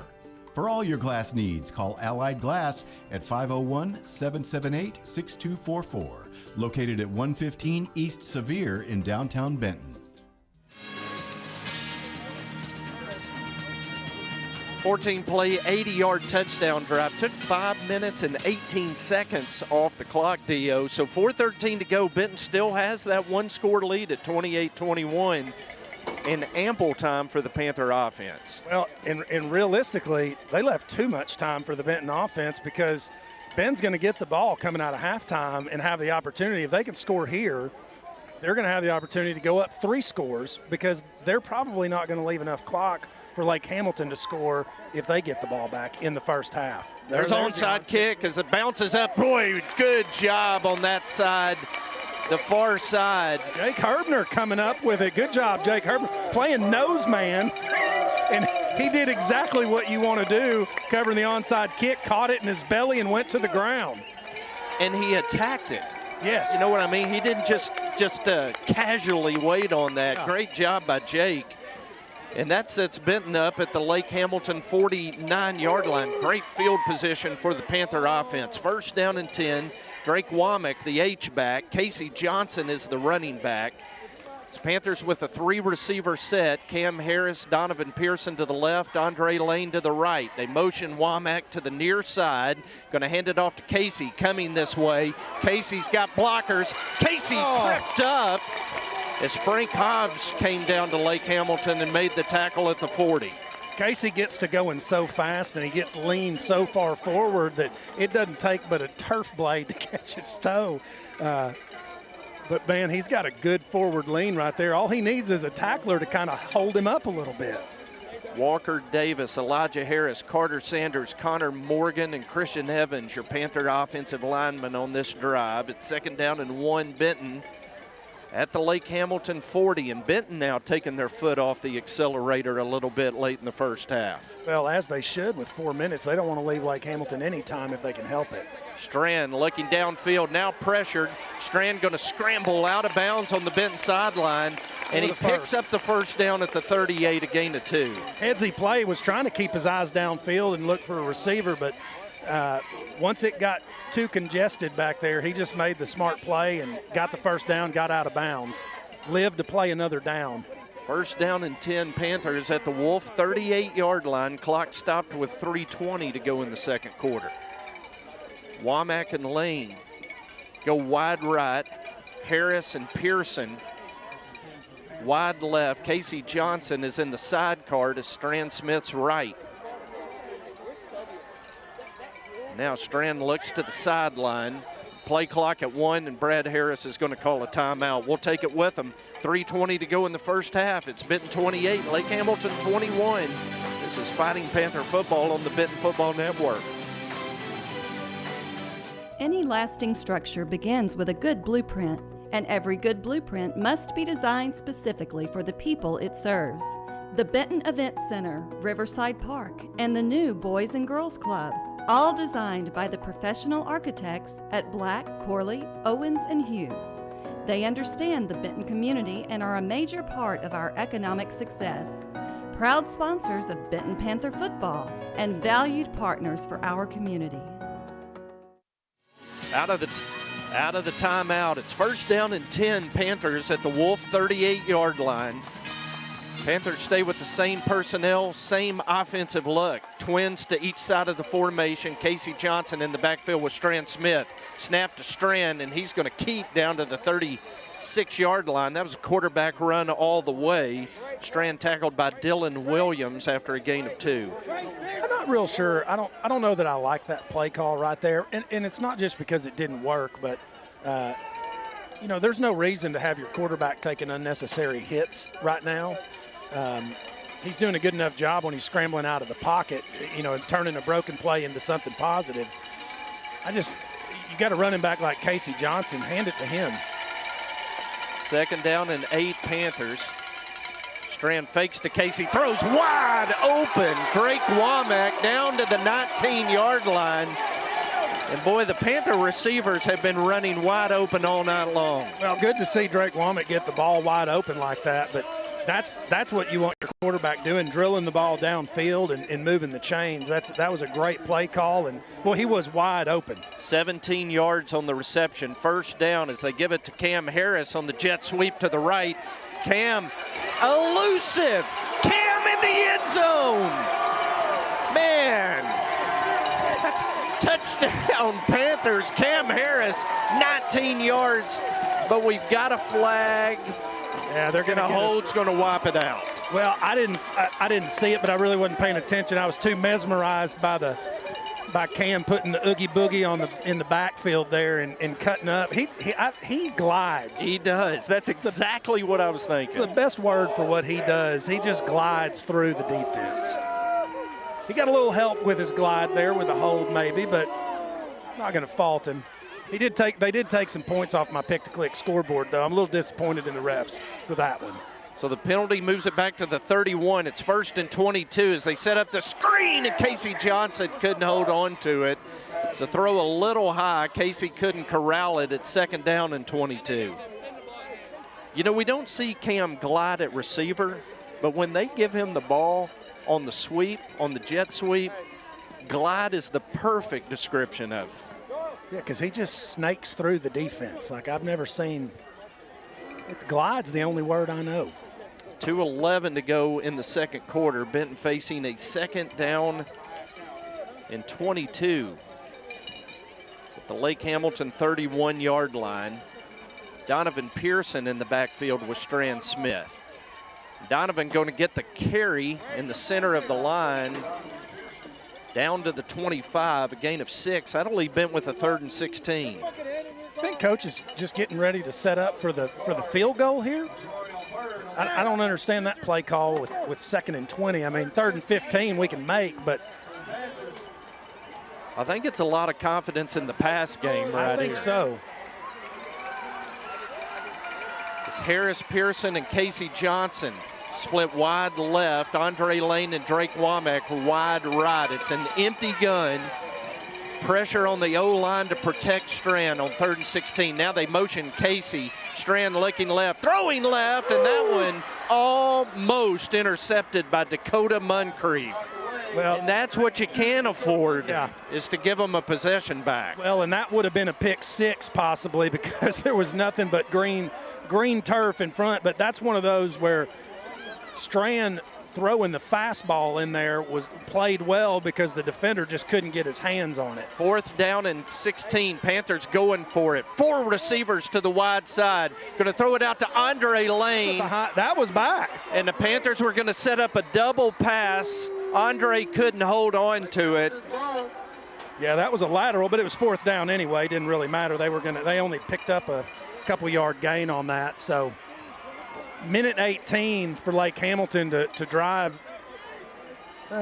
almost 70 yards, 72 yards. It's not enough time, I don't think, unless they can complete a pass here. And what the Panthers were going to do was set up the double pass. Andre, he was going to throw it downfield to Donovan. Andre couldn't hold on to it. And now Lake Hamilton has the football at their own 27-yard line. 1st down and 10. One back in the backfield. They give it to Crutchmer, the motion man, and he's got room on the edge. Jaden Collinet is going to make the tackle as Crutchmer out of bounds at the 35, a gain of 8.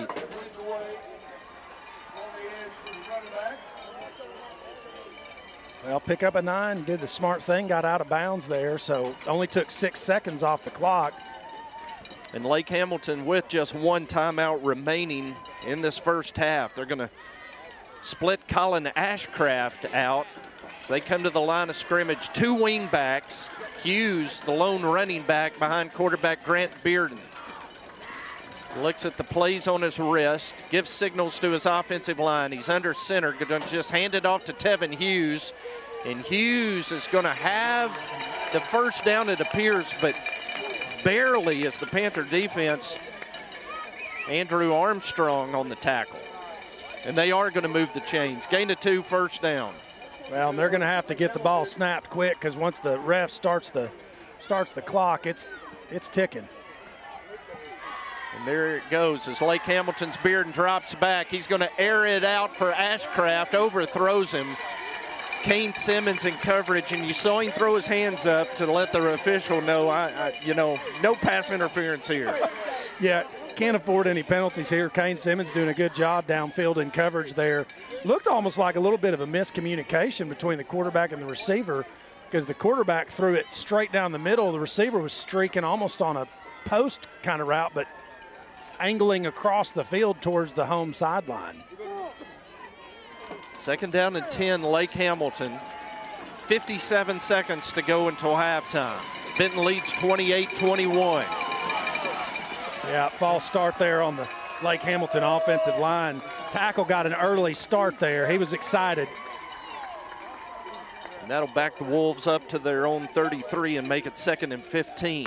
Tell you, if Grant Bearden wore a Fitbit, I wonder how many steps he'd get in, because he goes to the sideline to get the play, every play.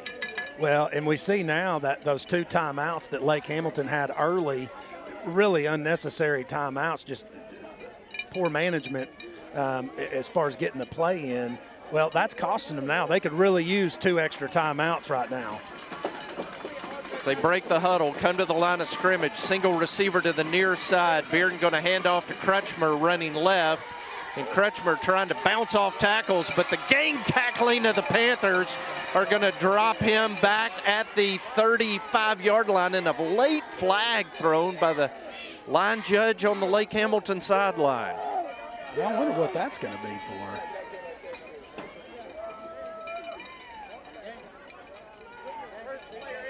Personal foul against the Panthers. I guess they're trying to get him for the guy that came in, piled on at the end, maybe. Yeah. That's the only thing I can think of. Yeah, we had a guy kind of fire into the pile there at the end. Boy, it's a costly penalty, as it's going to give Lake Hamilton a first down all the way into Benton territory at the 47. 46 seconds remaining. Lake Hamilton's, if I had to guess, they're going to sweep it or try to throw to Ashcraft over here on the edge. No, they're going to try to set up the screen. Tried to set up the screen to Tevin Hughes, and Zane Manchek read it like a book. Incomplete.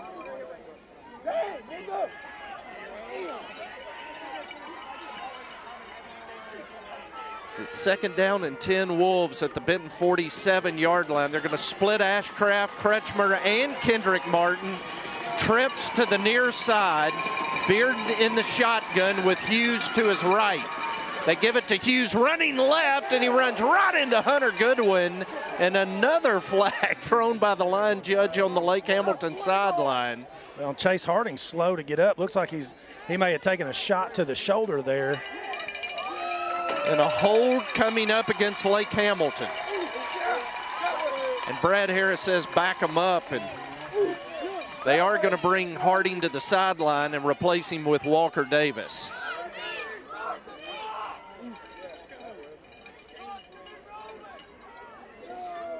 The penalty's going to move it back to the 41-yard line of Lake Hamilton. 2nd down and 21 following the hold. They go back to the ground, give it to Kretschmer.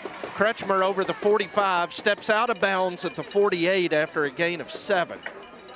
Well, 21 seconds and 50 yards to go. It's not a favorable field position for the Wolves here. And facing a 3rd and 14 now. Yeah.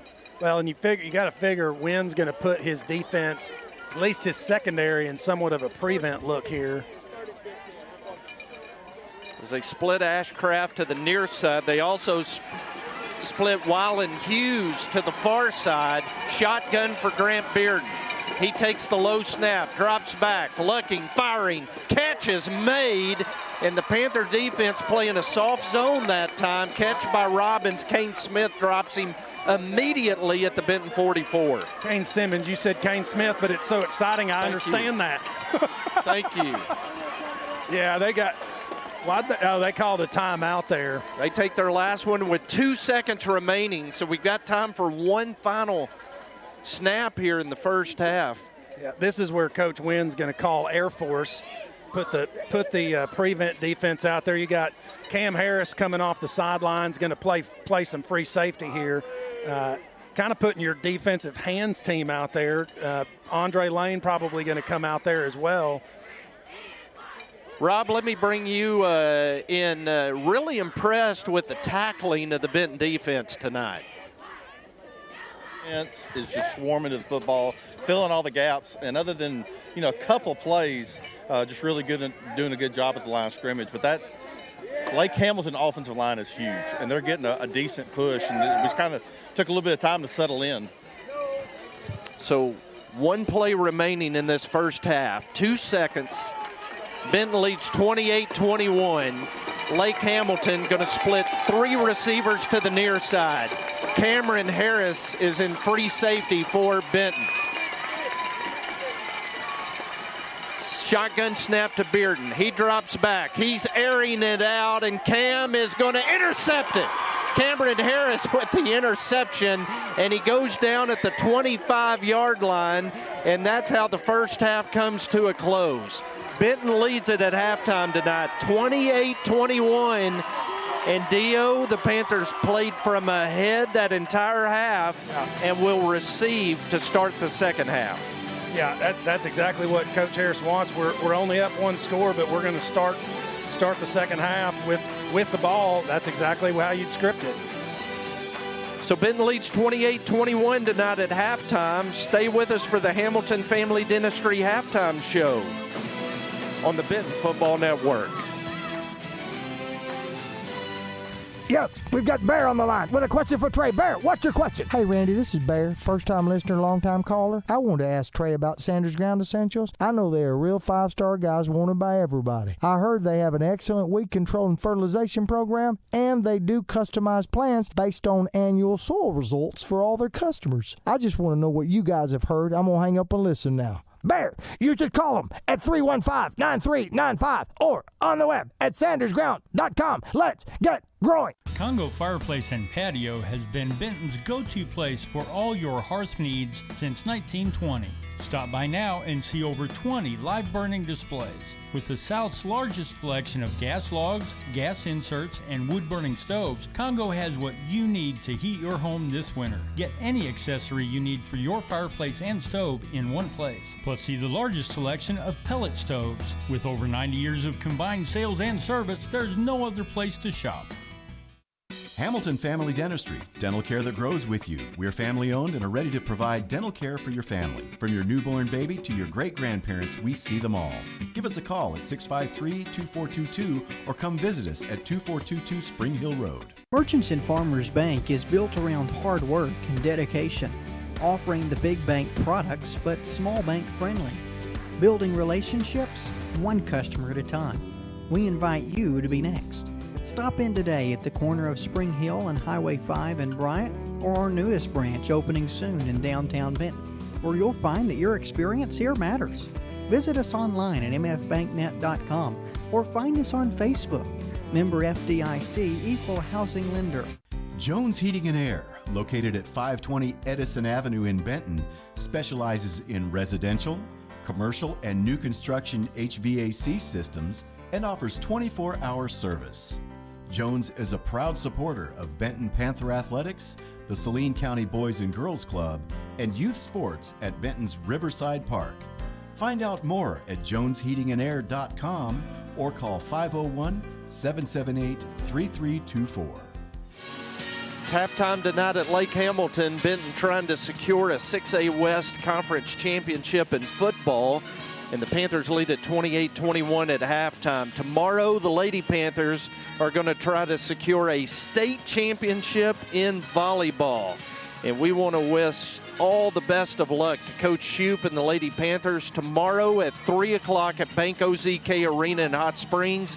The Lady Panthers and Little Rock Christian will play for the fourth time this year. Benton has defeated the Little Rock Christian 2 of the first 3 times that they have played. There's going to be a big send-off for the Lady Panthers from the arena parking lot tomorrow at 12 noon. So we want to encourage you to be there and cheer them on as they leave. Go down to Hot Springs to win a state championship. You can pre-purchase tickets online.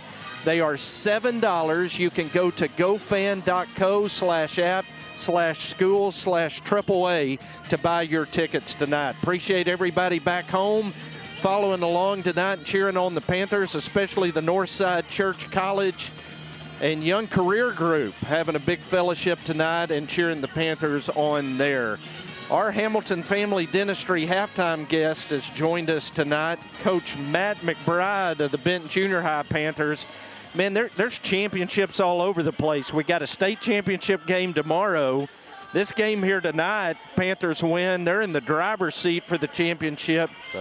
And your freshman team is playing for a championship on Tuesday. Yeah, certainly an exciting time to be a fan of all Panther athletics right now, for sure. Yeah, so let's talk a little bit about the freshman season as we're encouraging everybody to pack the Palace on Tuesday night. It's Benton versus Bryant. The 8th grade game kicks off at 5:30 with the freshman game to follow. Give us a little review of how the season's gone. Well, even before the season started, we knew this was going to be a good group, a great group, really. We went undefeated last year with them as 8th graders, and so we practiced today and on a day off and just kind of reiterated with them that this is what we've been working towards since the season ended last year. We knew that if we could just continue to improve, continue to work hard throughout the off season, throughout the spring, summer, we knew this could be a situation we could be in. We've talked about it, basically all year long, and so it's finally here, and we're in the situation that we hope to be in. I think Panther fans knew that this had the potential to be a very special season when you open the year defeating Pulaski Academy 47-6. I mean, from that point forward, this team has just been impressive. Yeah, absolutely. This is, I guess I've been here 4 years now, and without a doubt the most well-rounded, just tons of depth all over the place. It's, as coaches, a lot of times we say next man up, whether we believe it or not. But in this particular group, we've been hit with some injuries here and there, but it truly is a next man up mentality. We've got a lot of depth at really every position on the field, and just excited to be in the situation that we're in coming into next Tuesday night. Let's talk about some position groups. Your offensive line with that freshman group, it's a quality group with a lot of good size in there. Yeah, absolutely. We've told those guys since we've had them. We got a lot of good skill guys that get the name on social media, get the name in the newspaper, so to speak. But everything kind of begins and ends right there with that group up front. So a lot of depth right there too. We've got we had our starting center, Gabriel McAgee, went down, I guess 2 weeks ago, and Ty Mattia stepped in last night, and snaps were great all night, and just really did a good job filling in there. And then Brock Maddox and Isaiah Gibson at guard, both those guys, they're just big athletes. They're 220-plus pounds apiece, and they pull and kick and get down on the screen game as good as anybody I've ever been around. And then we got two big anchors there at left and right tackle with Jose Ortiz and Parker Glaze, just two guys that once they get their hands on you, they're going to maul you. Yeah, and one of my favorite moments of the entire season was when Ortiz got his name in the receiving stat line catching a batted ball at North Little Rock. Yeah, that kids enjoyed that. We had a good laugh and film about it. As a coach, that's not exactly what I don't want a right tackle out there catching passes, but ultimately I'm glad he came down with it, not them for sure. Yeah, your quarterback, Maddox Davis of the freshman group, is he's just a smooth operator. Has been very efficient in the pass game. Yeah, man, he's slick. My favorite thing about it, and intangible that he has, is the guys just rally behind him. He's a leader. When he talks, he doesn't say a whole lot, but when he does, people listen to him, and he just does a really good job. He's the captain of the ship.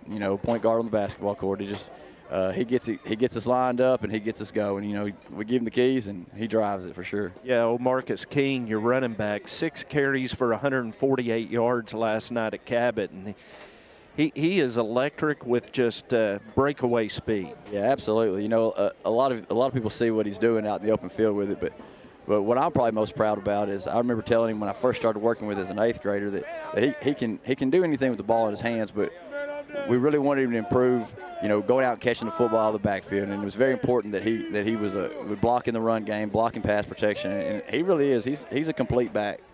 Yeah, and then Elias Payne is a little bit of a utility guy for you. You can play him at receiver, you can play him at running back, and equally as elusive once the ball's in his hands. Yeah, absolutely. Elias is a guy that here in a few years he's going to have to make a choice on what he wants to do after high school, because he's a 4, maybe even a 5-sport athlete. And he's explosive. He's our big play guy, and we're certainly excited when he's out there. We missed a game earlier this year against Lake Hamilton. He missed, and we sure missed him. So with our skill guys, we feel like we're pretty healthy right now, and not to mention our other receivers, we got guys that can take it 80 at any moment. So. Yeah, I was going, Julia Stinson, Sam Shelton, both those guys, great weapons for your pass game. Yeah, absolutely. Not very many junior high teams in the state that got 5 or 6 guys they can confidently throw the football to on any given down, and we're blessed to have it. Yeah. Talk about your defense, and I know one guy that's really stood out to me this year, Walter Hicks. He had a 5-sack game about 3 weeks ago.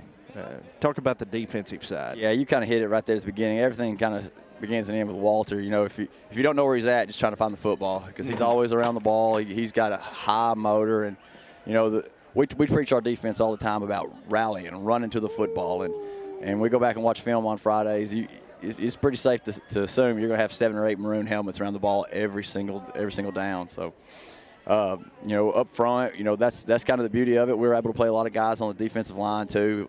Last night we kind of went a little heavy with some of our bigger guys, but we can play. Really, I think Coach Cowling rotates about 7 or 8 different guys in there. So it's a good group up front. And then we kind of getting hit with the injury bug a little bit, losing J. Thomas Pepper 3 weeks ago, and then Owen Seals getting banged up last night. But I was really proud of Isaac Hill coming in. A guy that hadn't played a ton of snaps on Thursday night. He came in, had a couple big tackles, and we thought he came up with an interception at one point too. But so everything kind of begins with the box for us, and then our secondary play, we've got, kind of like our receivers, we got 5 or 6 guys that we feel good about putting out there, and just continue to work on their eyes each week. But I feel like we can play 4 or 5 different coverages. And I think a lot of junior high teams in the state are probably sticking to 1 or 2 coverages, and we're pretty fortunate we can go out and do some different things with those guys. So not just a talented group, but a smart group. Yeah, absolutely. This is a group. Is obviously super talented, like you said, but a bunch of really good kids with high football IQs. I got 2 daughters at home, and they're young, but I tell the guys all the time, there's a bunch of guys that I guess if my daughter just had to have a boyfriend in 9th grade, I'd be okay with it, because it's just a really quality, good group of kids on and off the field. Let's talk about your 8th grade group too, because they put together a good little year, 8-1 this year as well. Talk about them for a moment. Yeah, we're sitting at 8-1 going into week 10, and the one loss that we do have on our record, that's a game that we ended up losing by 2 points. Had a chance at a 2-point conversion there at the end to tie it up, but I've told them multiple times throughout the year, this is probably the most improved football team I've ever been a part of from beginning of the season to where we are now. They come to work every day and put their nose down and just get after it. So really excited about them going into Tuesday night, and excited to get them in the weight room a little bit and try to work on some speed and some strength and things like that. But yeah, it's a really good group too. So Tuesday night, Benton and Bryant, 9-0 versus 9-0. Now last year's 8th grade, you beat both Bryant teams, but this year they come together and it's a different animal. Yeah, kind of form an all-star team, don't they? But yeah, the thing about it is we follow Bryant on the schedule. So whoever we're playing the next week, we always get film on them against Bryant. So I guess we've watched them probably 7 or 8 times on film throughout the year, and they're big, they're strong, they're fast. They certainly pass the eye test for sure. But it's just an exciting situation to be in. 2 9-0 teams. Of course, it's anytime you play in the boys in blue, it's always exciting, and I fully expect and fully encourage as many people to come out as they can on Tuesday night, because I think it's going to be a really, really fun football game to coach in, to play in, to sit back and observe from the stands. So very, very excited about it. In fact, we were out of school today, like I said earlier, and we practiced, and then we're coming back in the morning on a Saturday. Maybe the first time in my career I've ever woke up on a Saturday morning for football practice. But yeah, we're gearing up, trying to get these guys as ready as we can be for Tuesday night. Yeah, the Panther fans have packed the Palace this year like never before. I mean, we've had great home crowds, not just on Friday nights, but Thursday night crowds have been great too. And boy, if people want to see a great junior high football game, come out to Everett Field Tuesday night. Yes, sir, absolutely. Coach McBride, thanks. Appreciate you coming over. Thank you. Good luck Tuesday. Coach Matt McBride of the Benton Junior High Panther football team. They will play for a Central Arkansas Junior High Conference Championship on Tuesday night against the Bryant Hornets. Want to recognize, we did earlier in the pregame, but we want to recognize again the Benton Junior High Lady Panther volleyball team. Last Saturday, they finished an undefeated season, 25-0. They won the conference championship in the regular season and also won the conference tournament championship that was held last Saturday down here at Lake Hamilton. Congratulations to Coach Brooke White and her crew, and I know Coach Shoup has got to be just chomping at the bit to get that group up in high school next year. Lady Panthers going for a state championship tomorrow, and another wave of just outstanding Lady Panther volleyballers. High school to continue what is a great volleyball tradition. I'd come back with the halftime stats. Benton leads it tonight at halftime, 28-21 over Lake Hamilton. This is Panther football on the Benton Football Network. You ready for this? Home field advantage is such a huge deal in football, and I think it's a huge deal in the mortgage world too. That's why, you know, we're a local company. We have in-house processing and underwriting, and that enables me to make sure that my customers have a great experience from kickoff to the closing table. That's just what we want to do, is give them a great experience. With Cornerstone Home Lending, you'll always have the home field advantage. Text DIO to 36260 to get started today. It's Friday, so Panther fans are thinking about our friends over at Riverside Grocery. Everyone knows about their catering that's good as grandma's, but their breakfast and lunch are becoming a Saline County tradition. Deer season's just around the corner, and Riverside's also your headquarters for feed and game processing. So whether you're gassing up or grabbing those essential tailgating supplies, Riverside Grocery has everything you need. Drop by Riverside and start your weekend right. Elliott Electrical is a proud supporter of Benton Panther football. For over 35 years, Elliott Electrical has been providing reliable, efficient, high-quality electric service to Saline County and Central Arkansas. From lighting design and planning to street and parking lot installation, Elliott Electrical has all the lighting services to keep your home and businesses illuminated. For a free estimate for all your electrical needs, contact Elliott Electrical today at 501-315-7539. At Farmers Bank and Trust, we know banking isn't always top of mind. You've got other things to focus on, like getting the kids to soccer practice or mowing the lawn or grocery shopping. But our products and services are designed to fit your schedule and needs.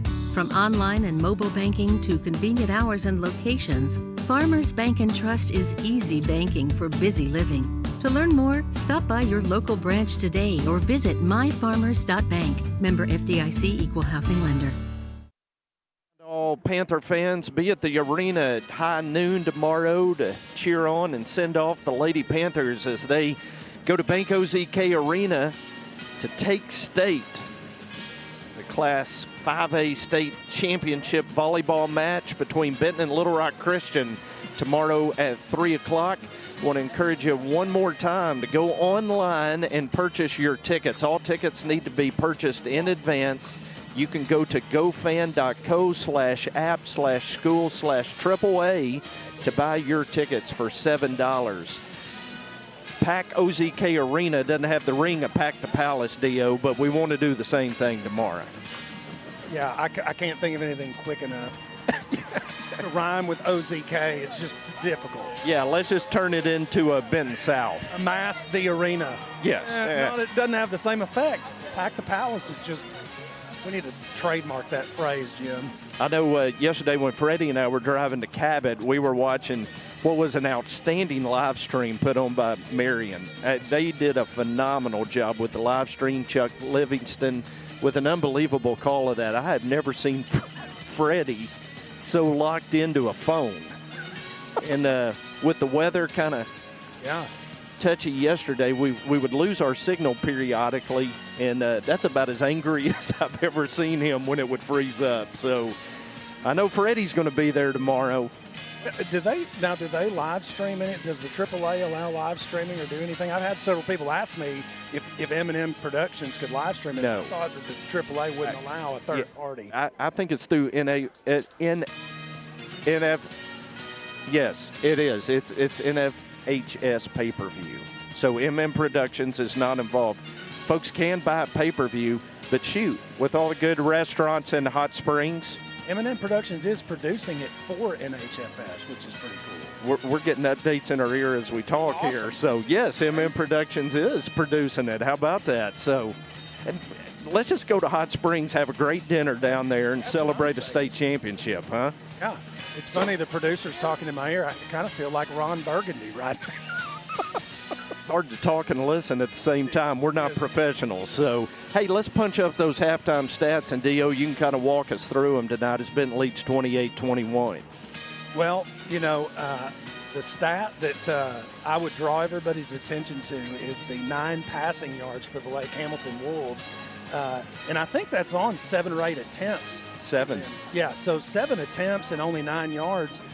We've passed the ball 15 times, for 164 yards. But like we were talking about, we're running the ball too much. We've had 10 rushing attempts for 82 yards. But look at Lake Hamilton on the ground, 208 rushing yards. They keep that pace, they're going to have over 400 yards rushing. But when you're playing from behind, we don't really mind that, do we? Let them drink the clock on themselves. So matched up pretty evenly, 15 first downs for both teams.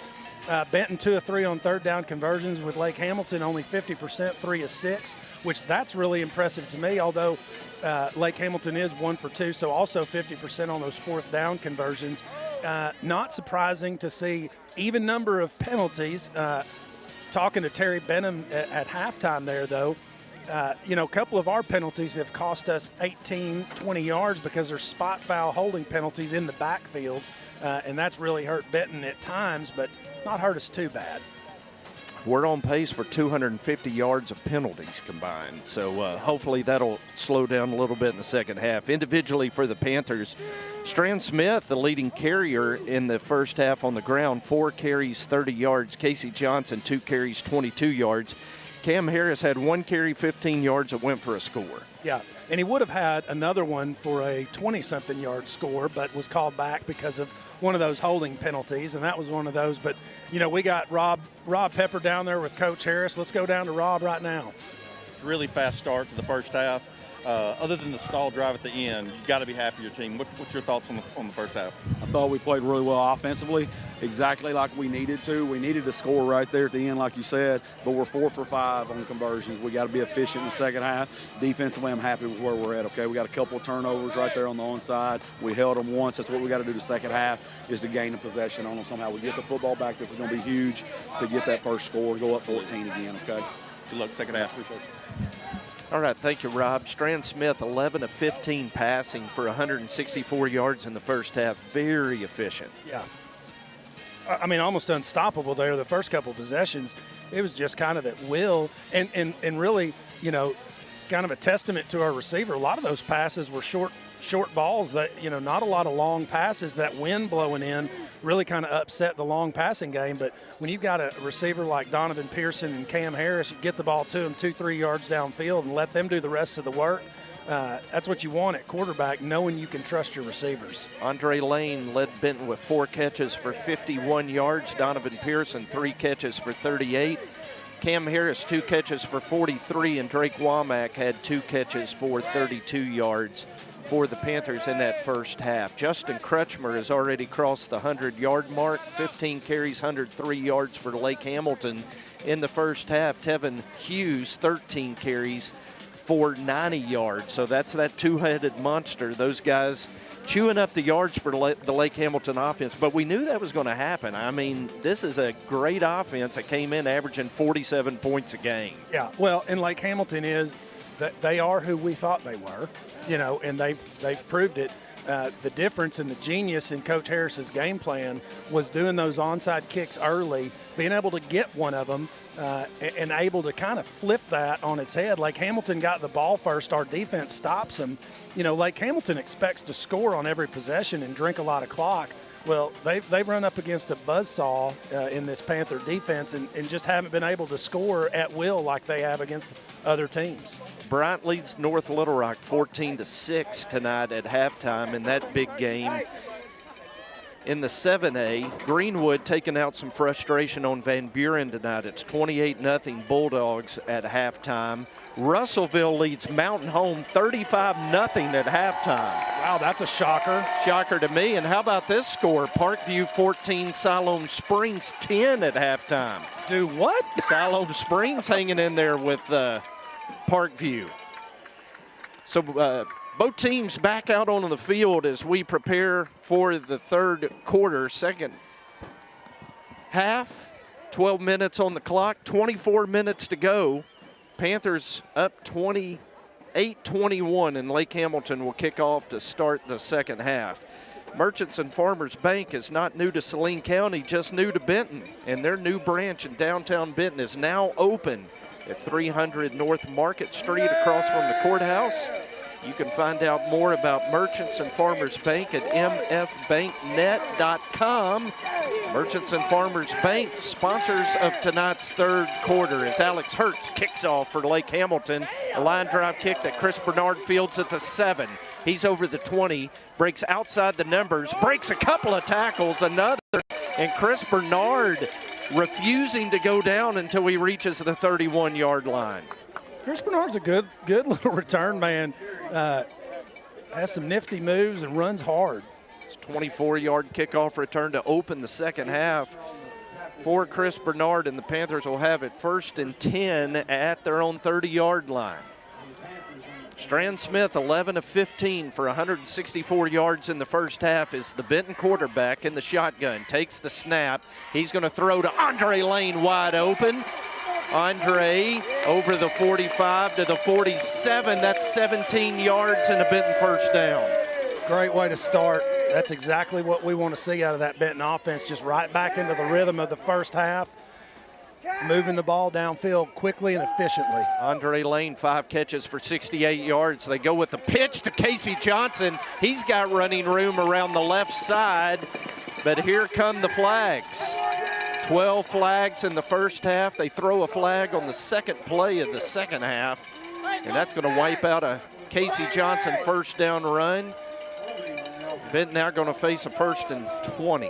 Well, if you're gonna hold, which happens on every play, you don't want to do it right in front of the Lake Hamilton coaches who are screaming in the ref's ear and pointing it out. So they back Benton up to the 37. It's 1st down and 20 Panthers. So they bring Pearson in motion. 4 receivers to this side, going to throw it to Donovan. He's got blockers, and now able to shed the block and make the tackle for Lake Hamilton is Justin Crutchmer. Called his name a bunch on offense in that first half. He makes the tackle to Donovan at the 40 after a 3-yard gain. Well, and that's the same exact play Donovan Pearson scored on. Second play from offense on our first series there.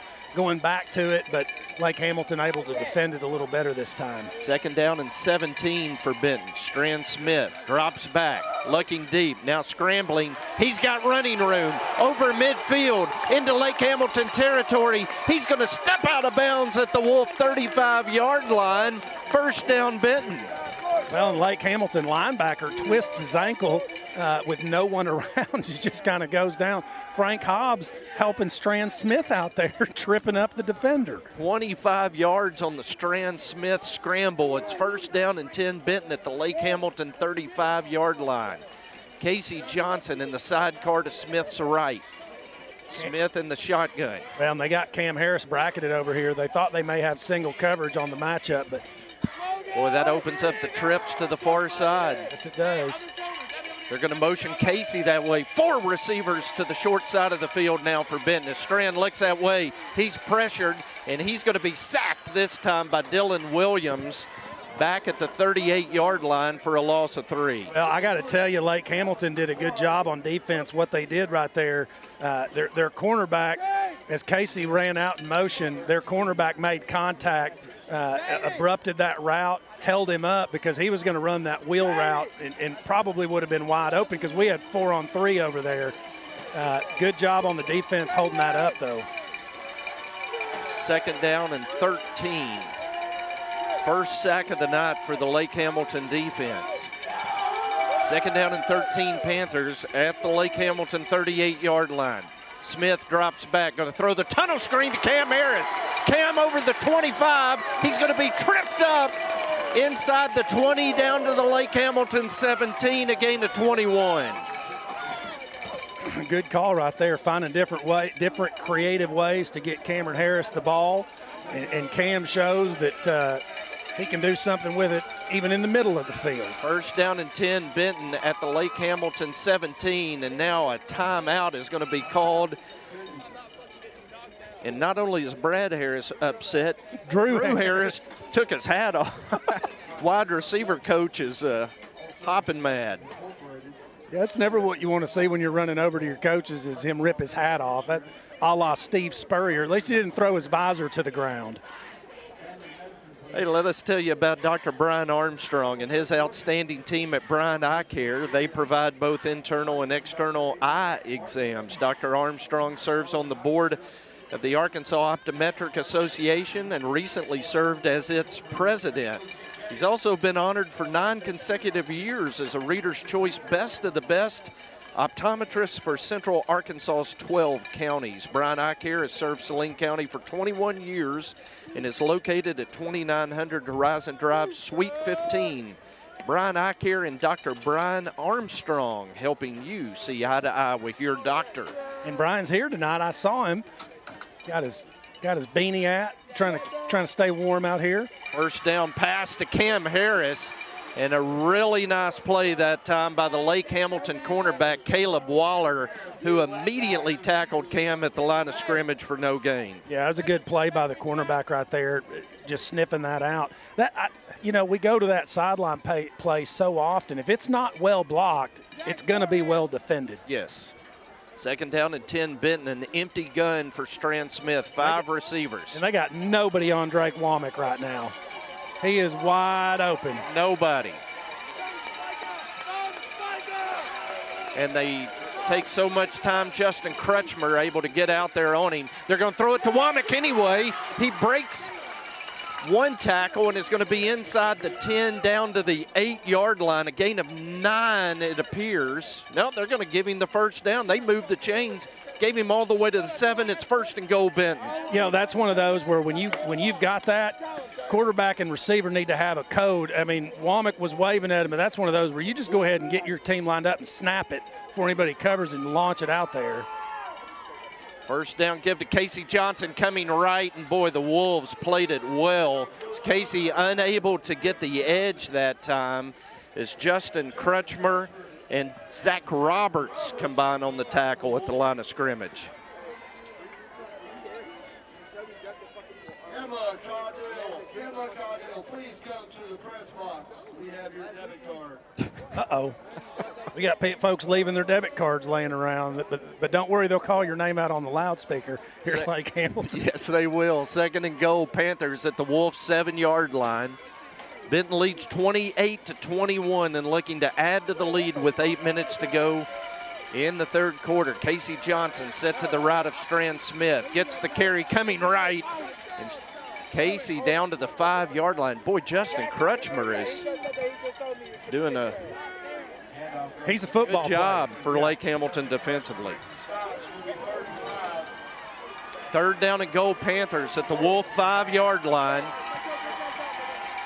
The Panthers going to split Walker Davis out. The tackle goes wide right.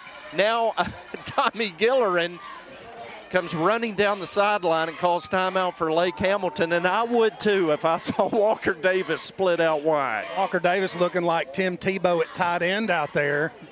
Not sure. Tommy Gillerin was like, what is going on? I better call a timeout. Smart move. I mean, that's what you got to do because you know something's coming when the left tackle splits out like that. 6'4", 275, split out wide. Say, hey, this is fishy. Yeah, he's either, are they throwing it to him or is he about to block for him? That's the question mark.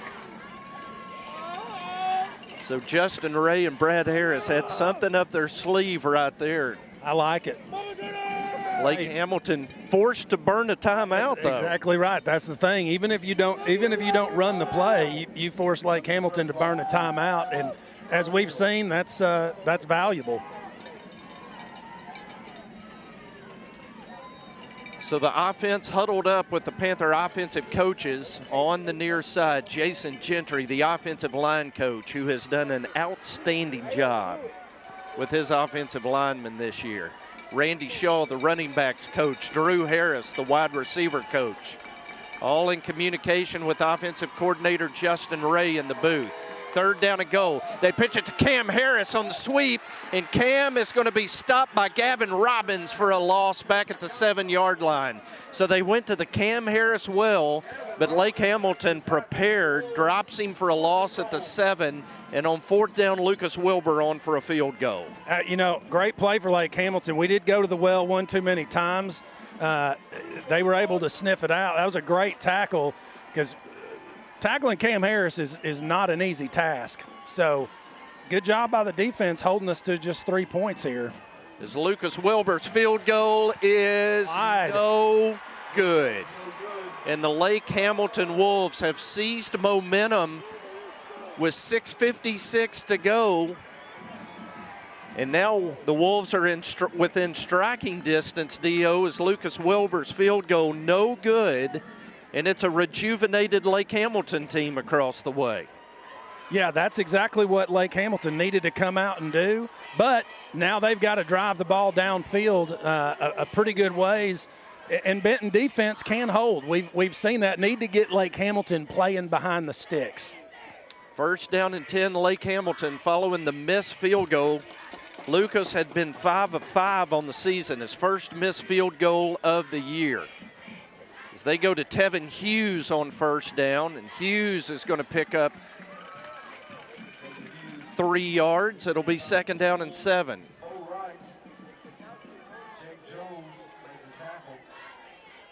Well, that's what you want to see is your middle linebacker making the tackle, so I like them calling his name out.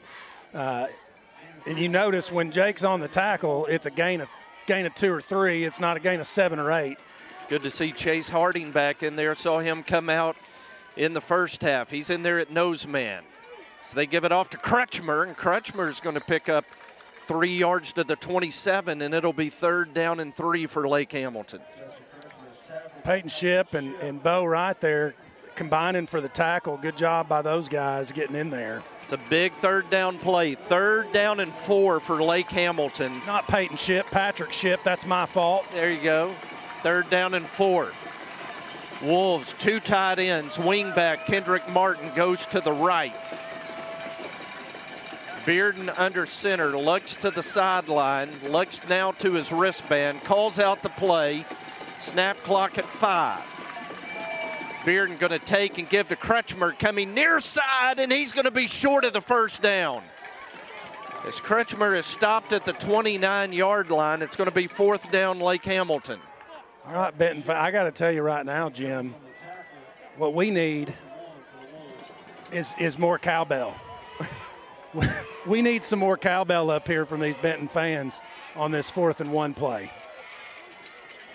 Lake Hamilton going to go for it at their own 29-yard line. 4th down and 1. 5 minutes to go in the 3rd quarter.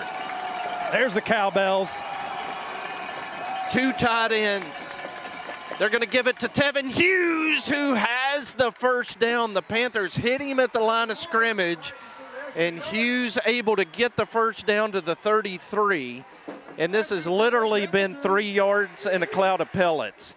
4 plays, 3 yards each time for Lake Hamilton. It's 1st down. Well, and they're drinking clock, which is exactly what they want to do, keeping our offense off the field. Down to 4 minutes and 43 seconds left in the 3rd quarter. Each team with only 1 possession in the quarter. As Bearden drops back, he's going to throw. Robbins open, makes the catch. Cain Simmons on the tackle at the 45. That is a 13-yard gain and a Lake Hamilton 1st down. Well, Lake Hamilton, after 3 yards and a cloud of pellets for 4 plays in a row, they go to the air. Can't say it wasn't a good call. Actually giving the 46. 1st down and 10, Lake Hamilton at their own 46-yard line. Bearden under center, going to hand off to Kendrick Martin. Fumbles the football. Peyton McNeely's on it. The Panthers have recovered the fumble at the 47-yard line. A huge momentum shift as Kendrick Martin just bobbled the handoff. You know, see it here on the replay. Quarterback put the handoff up in his chest where his shoulder pads are. That's exactly where you don't want the ball. Bounced right off of his shoulder pads, and then it got a little bit of a kick right into Peyton McNeely's arms. But here's where, after the turnover, which is exactly what Coach Harris said we needed to do, is get the ball back, steal one. Now we need to score. Casey Johnson to the near side. Flags come in as Casey down to the 39-yard line. But a penalty flag at the 47-yard line is going to wipe out Casey's run and put Benton behind the sticks again. I mean, it was an unnecessary, it was an unnecessary call because Casey was already way downfield. It wasn't an unnecessary call. It was an unnecessary block. Called it a block in the back. Going to back it all the way up to the Benton 39-yard line. It's going to be first down and 25 for the Panthers.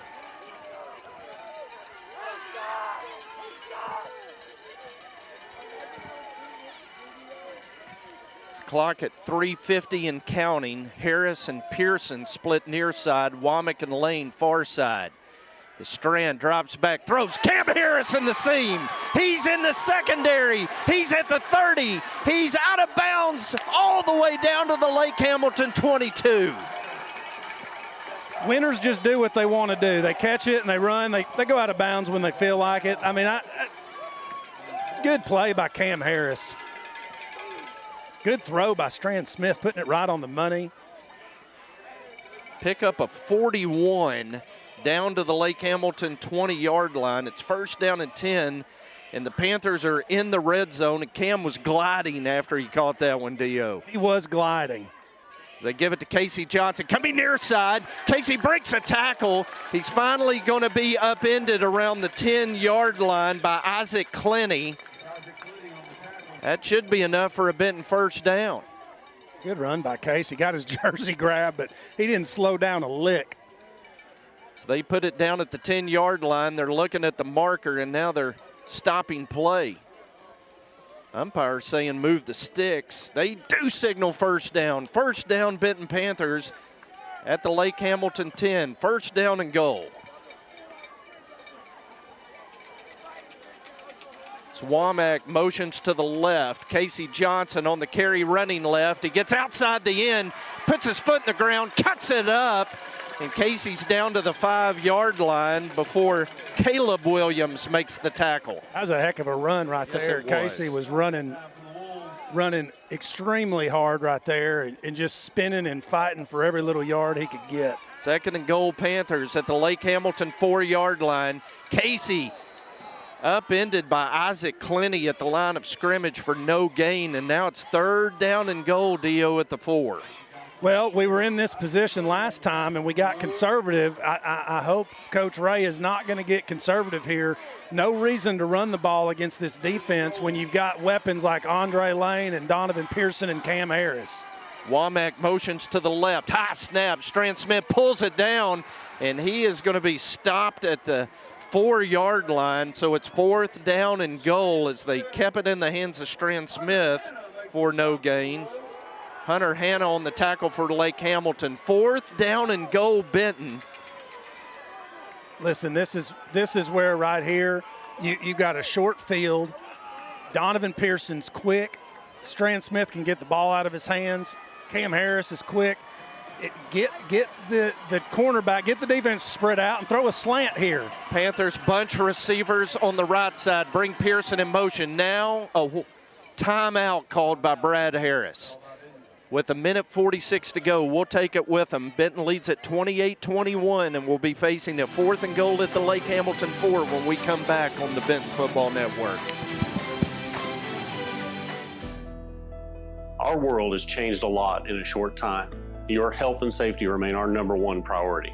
We have the supplies needed and processes in place to keep you safe. We've implemented visitor restrictions, and we are reducing physical contact as much as possible. Patients and employees are required to wear masks for your protection and theirs. And your care team is screened daily.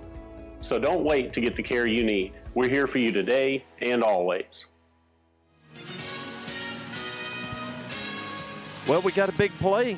Fourth down and goal, Panthers at the Lake Hamilton 4-yard line. 1:46 to go in the third quarter. Score remains exactly where it was at halftime. It's Benton 28, Lake Hamilton 21. The Panthers were down here on their last possession, missed the field goal. Brad Harris is leaving the offense on the field. Well, hands on both sides rise to their feet. As he should. And see, now they got Cam split wide. Need to crash Donovan Pearson in, open up that slant. There you go. Strand going to reverse roll and throw short of Drake Womack. As he had Drake open, Justin Crutchmer applying the pressure. The throw short of Womack incomplete, and Lake Hamilton has held for the second time inside the 5-yard line. Well, that's what we talked about. And actually, that was Ethan Watson that came in off the blitz, came in off the corner blitz right there. Or maybe it wasn't. Maybe that was him that was covering Womack, but I couldn't tell if that was 3 or 5. Anyway, that's what we said, is that Lake Hamilton needed to get their defense dialed in. Well, Gilleran's dialed their defense in this second half. So Lake Hamilton takes over on their own 4-yard line, and they give it to Crutchmer, and Crutchmer has running room. That's a flag right there. As Cain Simmons is going to make a touchdown-saving tackle at the 38-yard line. Panther fans erupt as they thought there was a hold, Dio. Oh, well, it wasn't a hold. Our defender got tackled from behind. Now we got an injured player down. That's Justin Crutchmer, the injured Lake Hamilton Wolf. I didn't see it because I was actually watching the monitor. What did I miss there? Well, it was I couldn't tell what number it was on the Lake Hamilton side, but for our defense, it was Jaden Collinette got tackled from behind by one of the Lake Hamilton offensive players. Clearly, I mean, it wasn't only a block in the back. He just got tackled from behind as he had a chance to tackle Crutchmer. And Crutchmer is being attended to. Brad Harris goes out to check on him, and he's cramped. Nice display of sportsmanship. Yeah, he's just working out some cramps, which is kind of surprising. But Crutchmer's been on the field the entire game, both offense and defense for the most part. And he's being assisted to his feet, and now heading toward the Lake Hamilton sideline. 34 yards on the Justin Crutchmer carry. Brad Harris went out to check on him and is now going to use the opportunity to bend the official's ear while he's out there. Yeah. And the official is trying to explain why they didn't call the tackle against the Benton defender.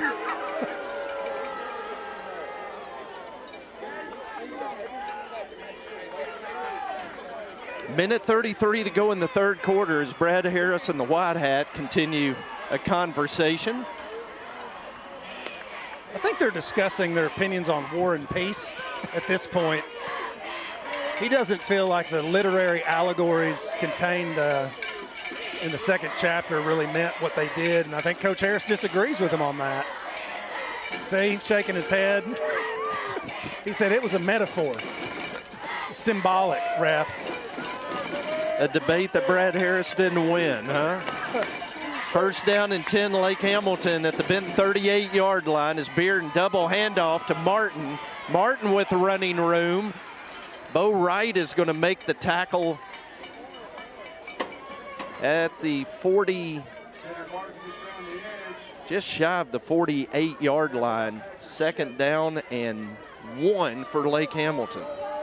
Now, I say this with all due respect, and I'm sure Lake Hamilton feels the same way about playing at Benton, but I feel like when we play at Lake Hamilton, you have to play to beat the refs. You have to be ahead enough that ref calls can't impact the outcome of the game.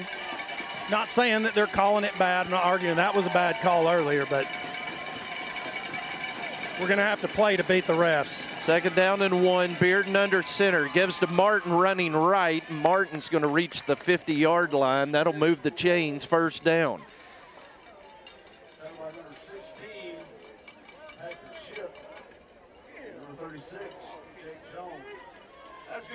So Lake Hamilton has it first down and 10 right at midfield with 30 seconds to go. Benton with 2 drives inside the Lake Hamilton 5-yard line in the third quarter that have come up empty as Jack Woolbright is going to check in for the Panther defense, replacing Patrick Shipp. They're going to split to the near side, Colin Ashcraft. Double wing look as they bring a man in motion, give it off to Tevin Hughes, and Hughes is going to pick up 2 yards. And that was Chase Harding knifing in from his nose man position to make the tackle along with Andrew Armstrong. As the third quarter clock runs out, we've got 12 minutes to go tonight here at Lake Hamilton. It's Benton 28, Lake Hamilton 21. This is Fighting Panther football on the Benton Football Network.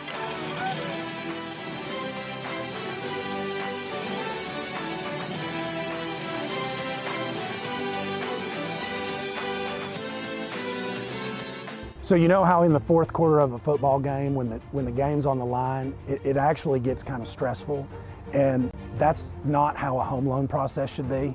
When you're a week away from closing, which is the fourth quarter, you shouldn't have stress, and that's what at Cornerstone we want to take away. We want that to be a stress-free experience for you. We want it to be that blowout victory. Text DIO to 36260 to get started on the home mortgage process today.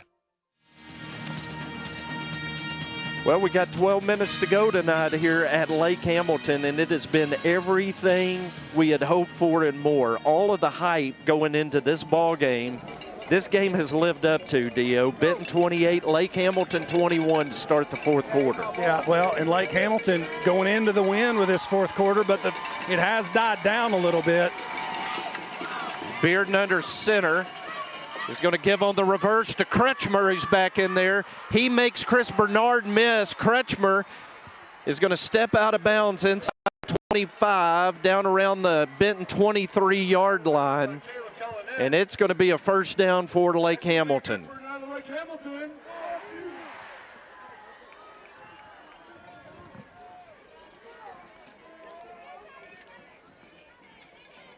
Tonight's fourth quarter brought to you by Cornerstone Home Lending.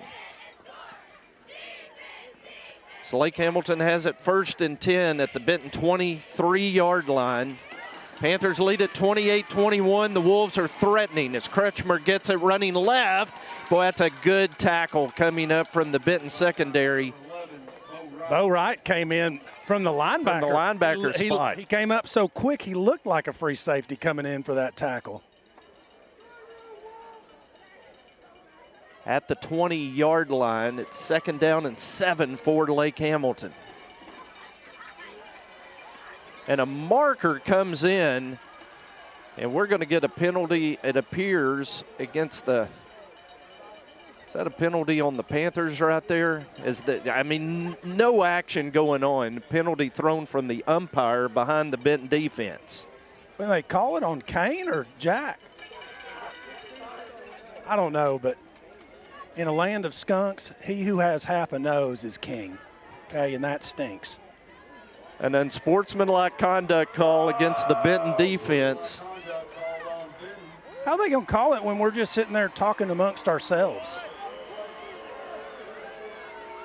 And that'll move it down to the Benton 10-yard line. I have never seen that. It's time for the PDC just to return the favor and make a stop down here. Lake Hamilton did it twice to Benton in the third quarter. Let's see if the Benton defense can do it here. 1st down and goal, Lake Hamilton at the Benton 10-yard line. They hand it off to Tevin Hughes, and Hughes is hit very hard at the 7-yard line. Cain Simmons is not happy. That was Cain Simmons that came in and absolutely laid a lick right there. That was a D-cleater. 2nd down.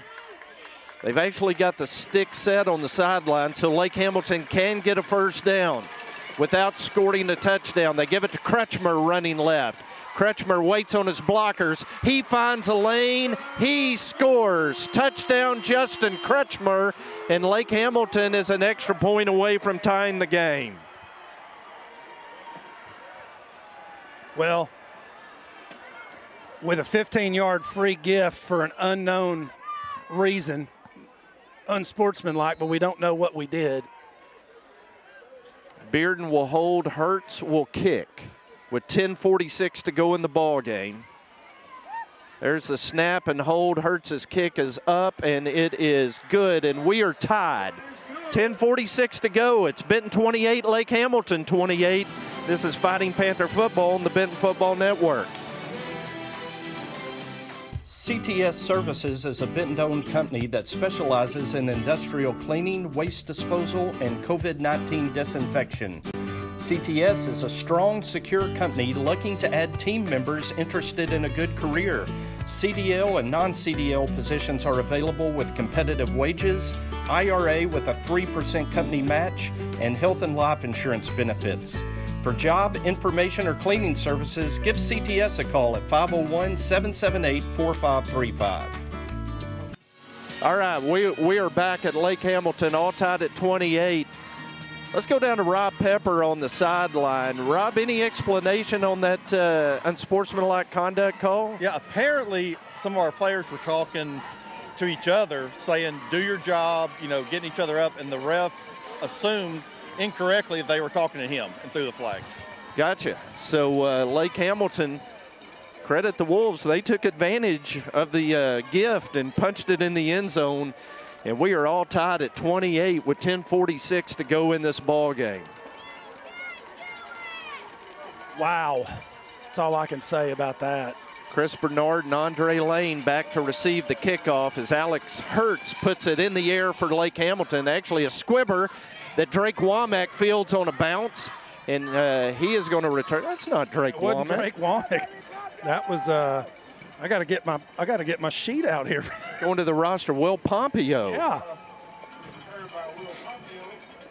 So Will Pompeo returns it to the 39-yard line, and that's where Benton will put it in play. 61 yards away, and a conference championship at stake.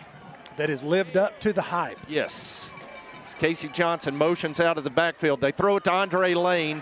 He's got 4 blockers out here. Lake Hamilton did a good job as Caleb Waller makes the tackle at the 45. It's a gain of 6. It'll be 2nd and 4 Panthers. It's Pearson, Lane, and Womack going to split to the right. Cam Harris, the lone receiver, to the left. Casey Johnson in the backfield with quarterback Stran Smith in the shotgun. Well, they got a one-on-one over here. Now, they do have a safety kind of in the middle of the field, but they got Cam one-on-one lined up against Ethan Watson. Going to motion Casey out of the backfield to the right. 4 receivers now out that way. Going to throw it one-on-one to Cam.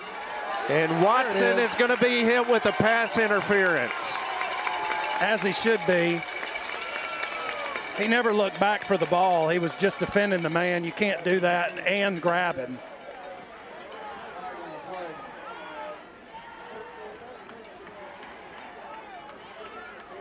And the Panthers going to pick up 15 free yards. That was a gift. That was a give back, although it should have been called. That'll move it down to the Lake Hamilton 40-yard line. It'll be 1st down and 10 Panthers with 9:50 to go in the 4th quarter. All tied at 28. 1st and 10 as Benton moves right to left here in the 4th quarter. Stran Smith, play action, throws Donovan Pearson on the slant. He makes the catch, picks up 11, and a Benton 1st down. That was a nice catch right there. Double coverage, secured the ball, ducked his head, and got a couple extra yards. Great throw by Stran Smith as well. 1st down and 10 Benton at the Lake Hamilton 29-yard line. Benton trying to regain the lead. So Womack motions to the right. Casey Johnson on the carry, outruns the Lake Hamilton man on the edge. Casey going to be forced out of bounds at the 23-yard line. A gain of 6. It'll be 2nd and 4. Now, as we near the red zone and the field compresses, I know that's why Coach Ray is switching from the pass to the run as the field compresses. But right now is the time to try to throw the ball a little bit more. You've got some field to play with. And they're going to Cam Harris. Casey with a block. Cam down to the 15-yard line. That's going to be a Benton 1st down. 1st down, Cameron Harris. 8 yards on the catch.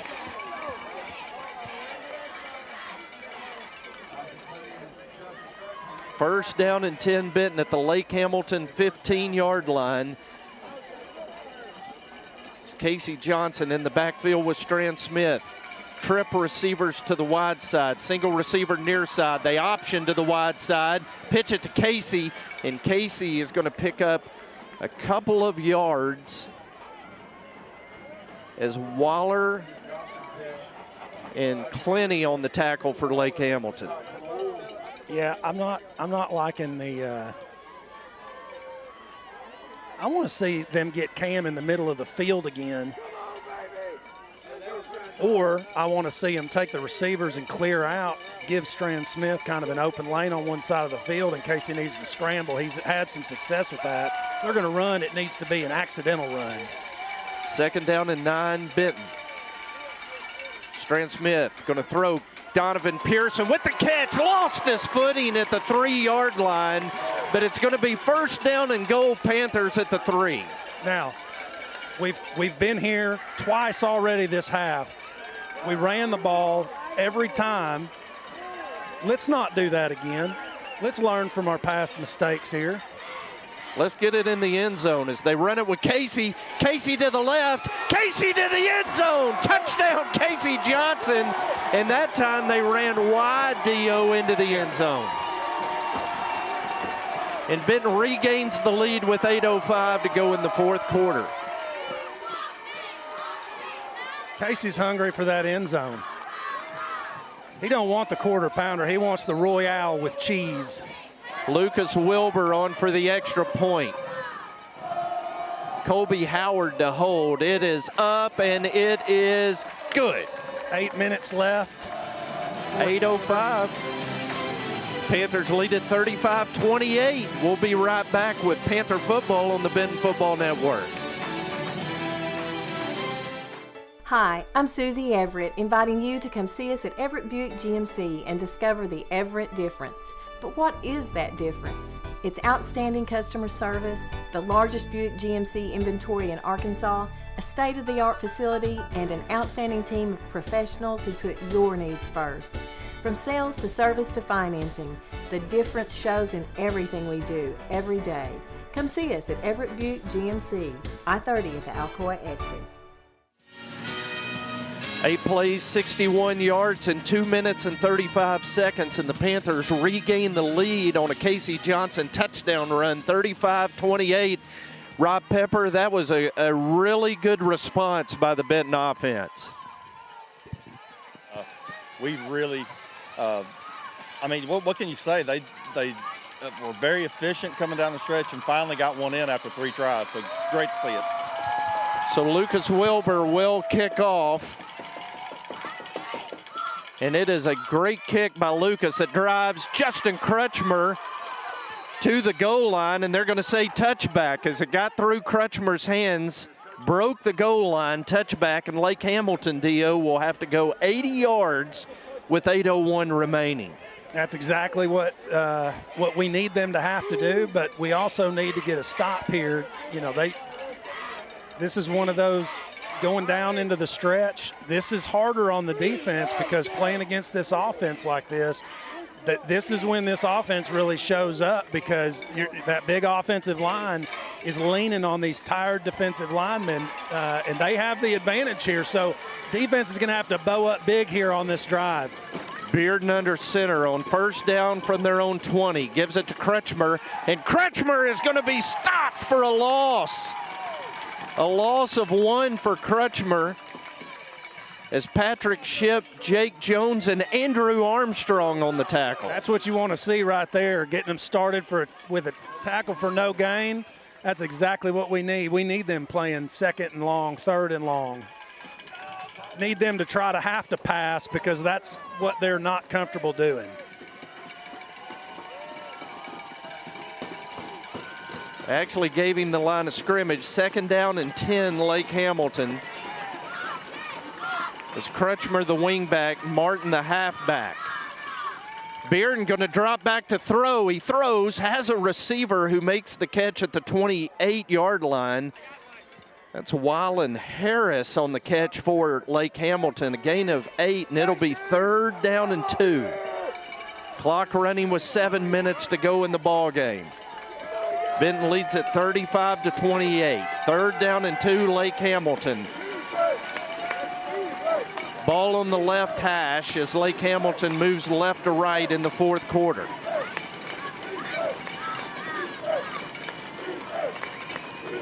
Martin, the wing back to the right. They hand it off to Tevin Hughes. He's got the 1st down to the 36-yard line. Zane Manchak on the tackle for Benton. That'll move the sticks. 1st down, Wolves. Yeah, it's so frustrating playing against this offense because, you get them behind the sticks a little bit and, they're able to pick up 6-7 yards on a run like that right up the middle. 1st down and 10, Wolves at their own 36-yard line. They bring Martin to the near side. Going to hand it off to Kretschmer running to the far side.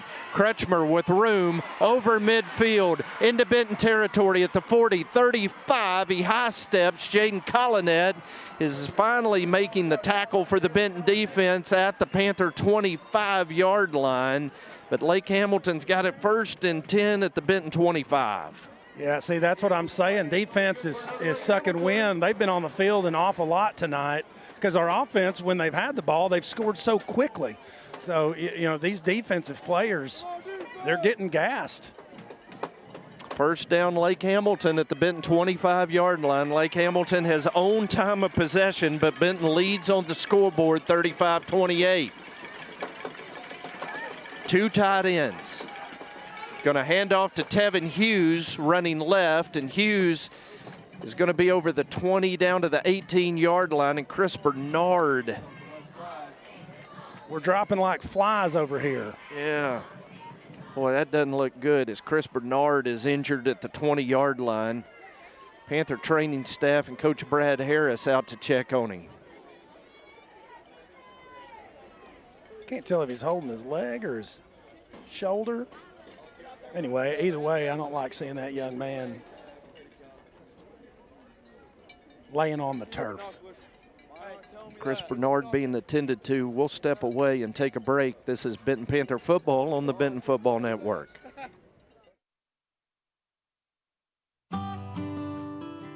Family and community go hand in hand. That's why ACDI proudly calls downtown Benton our home and why we are excited to be a part of this community. Hi, I'm Josh Lane, the team captain at ACDI. My teammates understand the importance of serving in the community, and at ACDI, we'll always make that a priority. We are proud sponsors of the Benton Panther football team and thankful to share our family with this great hometown. Go Panthers!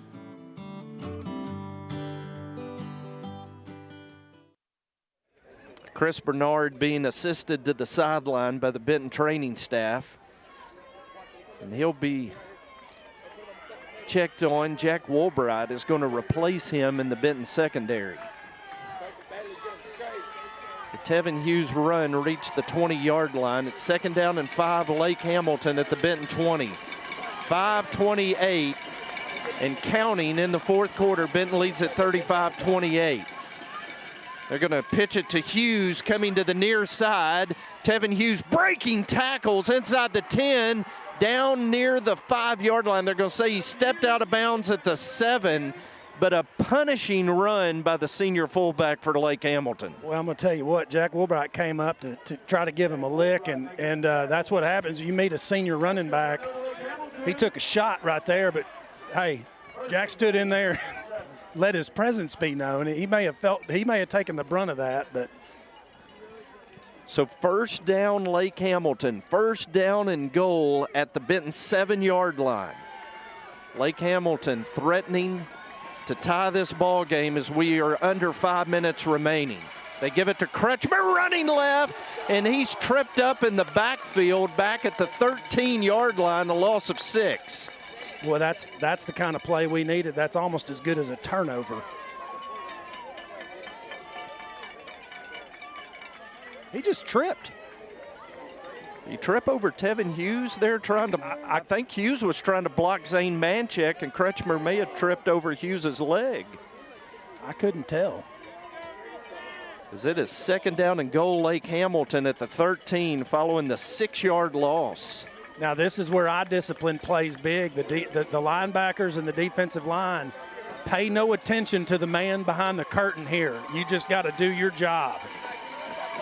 Now Lake Hamilton is going to call a timeout with 4:08 remaining. Pavarius Perkins had checked in defensively. Patrick Shipp to the sideline. So 4:08 remaining. Benton leads at 35-28. Lake Hamilton takes their second timeout of the second half. Each team with one timeout remaining. And it's all about the Panther demolition crew now, Dio. It is. It's all on their, well, it's not all on their shoulders. That if they're able to not get a stop here and Lake Hamilton's able to tie it up, there's plenty of clock left for the offense to drive the ball down, and all it takes is a field goal. So that's the good news for the Panthers. Really helped us out getting up 2 scores early on in the game. Oh, what a great crowd tonight here. Panther fans have shown up in full force. It's full across the way on the Lake Hamilton side. A game that has lived up to the hype all week. Lake Hamilton 8-0, Benton 7-1. Both teams 5-0 in 6A West play. Battling it out tonight here in Garland County. 4:08 remains. Benton leads by 7. And out of the timeout, Lake Hamilton has it second down and goal at the Benton 13. They go back to 2 tight ends, a wing back. They bring Martin to the near side.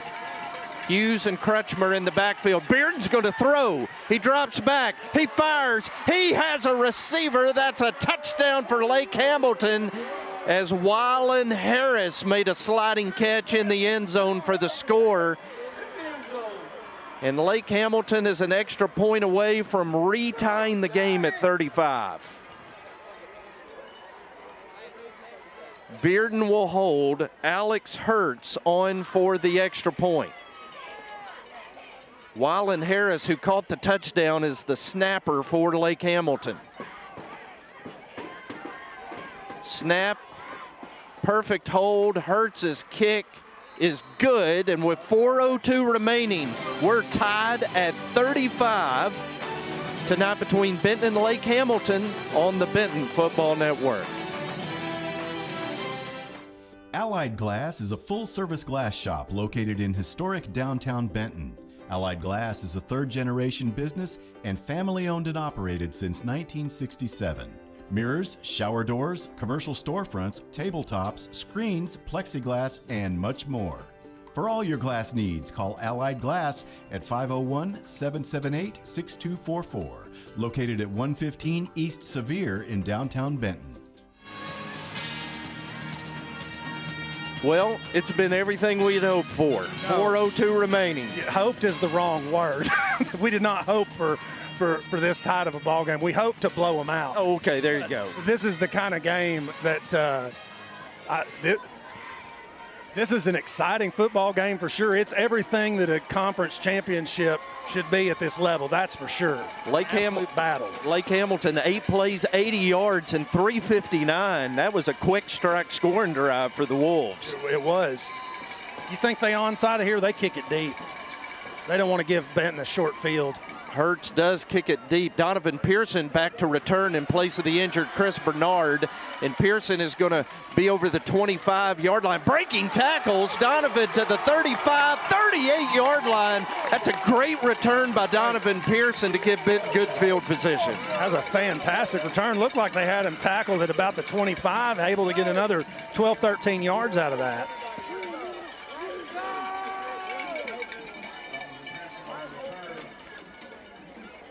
So it'll be first down Panthers. 3:52 remains.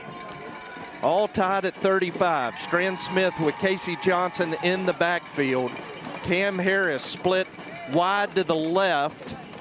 Womack Lane and Pearson wide to the right. They are bunched to the short side of the field.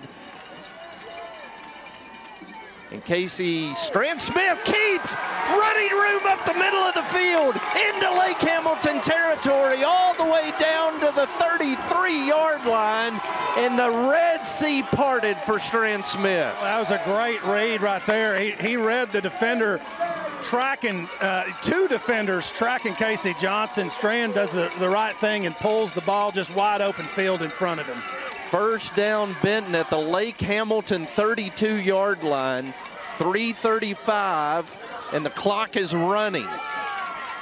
Panthers stack two receivers to the near side, going to throw to Donovan Pearson, and the throw behind him looked like a little miscommunication that time between quarterback and receiver. Yeah, it had to be a miscommunication there. I think Donovan wasn't even looking back for the ball yet.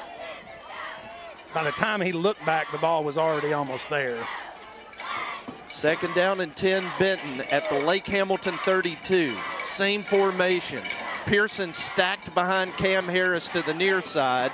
Womack is the H-back to the right. Andre Lane, the lone receiver, to the far side.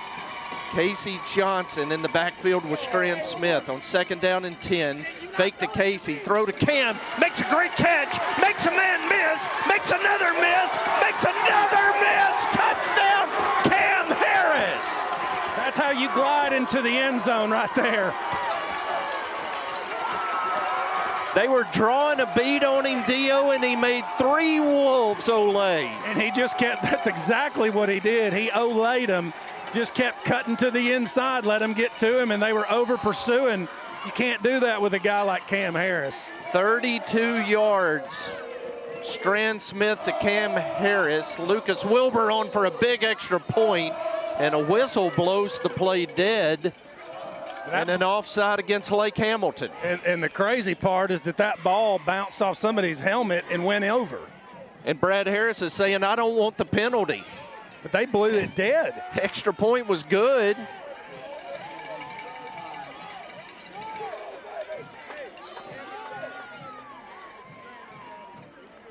And they're going to make him re-kick it. Colby Howard will hold. Lucas Wilbur will kick. It's a perfect snap and hold. The kick is good. 3:16 to go. Benton regains the lead, 42-35. This is Benton Panther football on the Benton Football Network.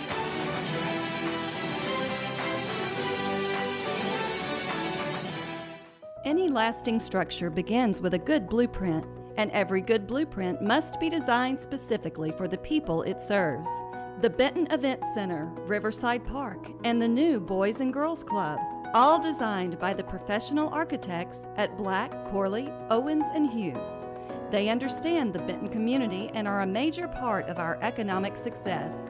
Proud sponsors of Benton Panther football and valued partners for our community.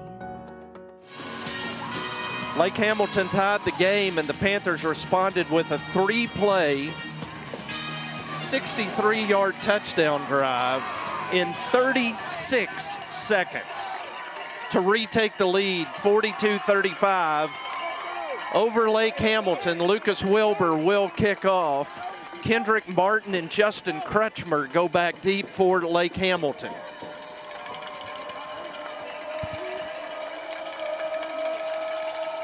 Wilbur puts his foot into it and drives it. Crutchmer will let it go over his head into the end zone for a touchback.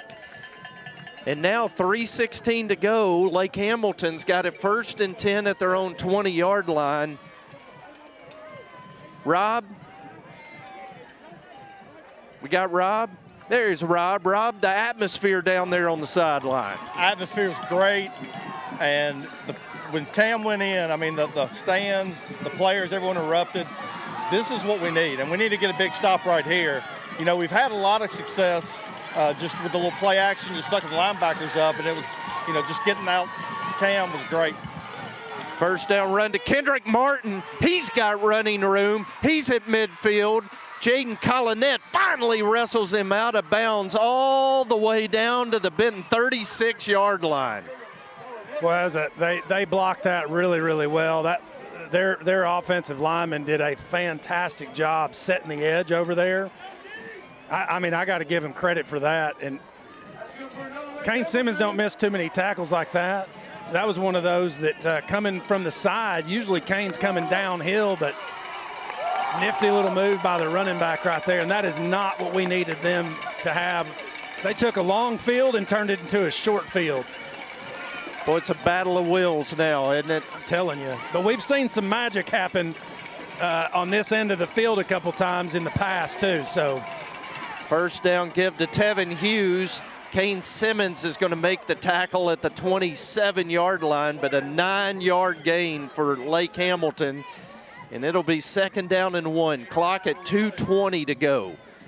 Benton leads 42-35. Lake Hamilton has its 2nd down and 1 at the Benton Panther 27-yard line. Lake Hamilton with 1 timeout left. Benton with 1 timeout left.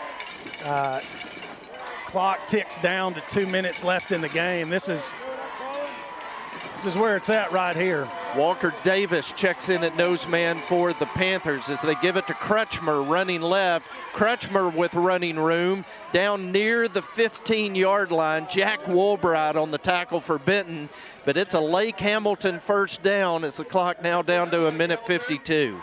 I'll be honest with you, Jim. I almost think you let him score. I mean, the way our offense is moving the ball, I mean, you can't do that. It's just theory, but it's one of those things where you're almost like you want to have a chance to get the ball back. 2 tight ends. Martin, the wing back to the right. They give it to Tevin Hughes coming right. He's got a first down. He's near a touchdown. He has it. Touchdown Tevin Hughes. Touchdown Lake Hamilton. And it is 42-41, and I would not at all be surprised if Tommy Gillerin goes for 2 right here. Not against, well. Panthers have had a hard time stopping the run in this 4th quarter, and it does appear that Lake Hamilton's going to go for 2.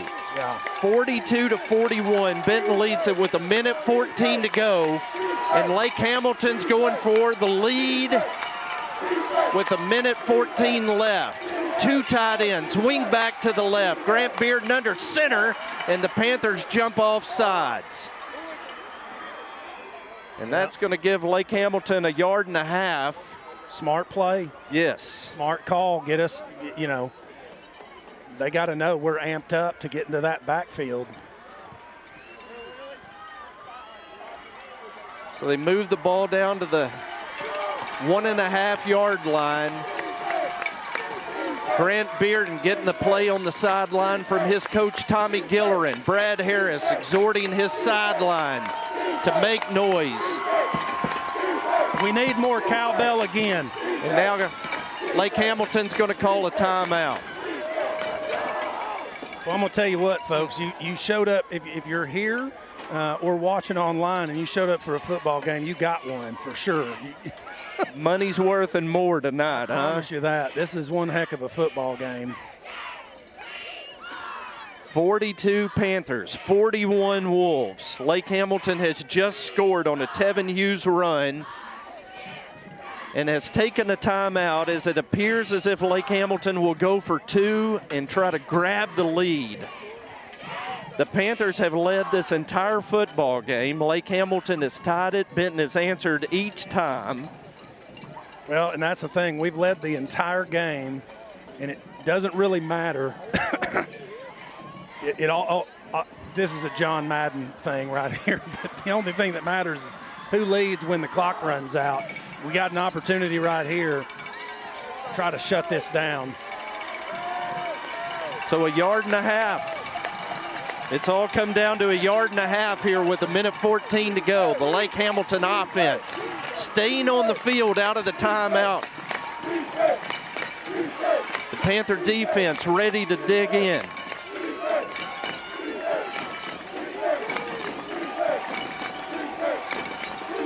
Wolves to the line of scrimmage. Bearden under center. He's going to hand off to Tevin Hughes, who stopped. He stopped.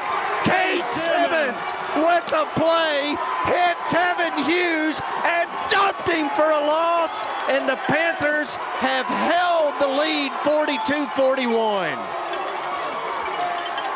That right there That's big money Cain coming up huge on that play. That's a conference championship winning play right there. Rob Pepper, could you ask for anything more than from your leading tackler, Cain Simmons?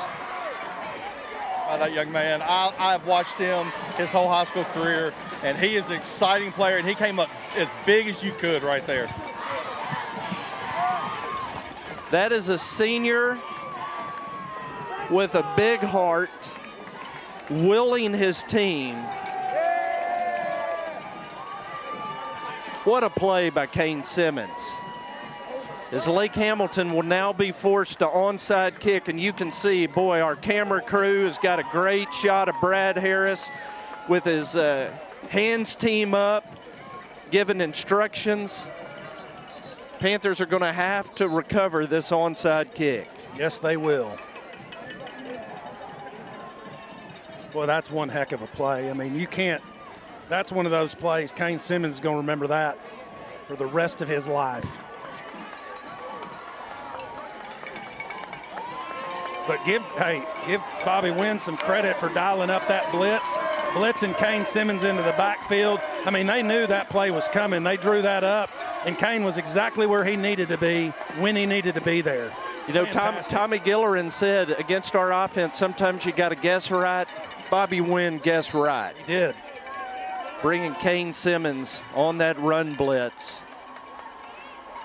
As Hurts onside kick is going to bounce high right into the hands of Andre Lane, who goes immediately to the turf. Lake Hamilton is out of timeouts, Dio, and you can kneel out. What a game. 42-41. That's 2 weeks in a row. 41-40 last week. 1 point edge. But that's all that matters. That's all you need.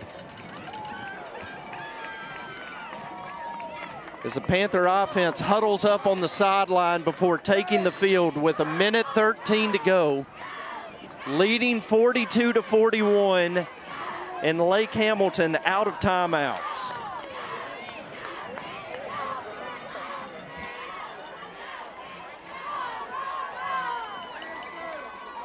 Stran Smith is going to take a knee at the 43-yard line.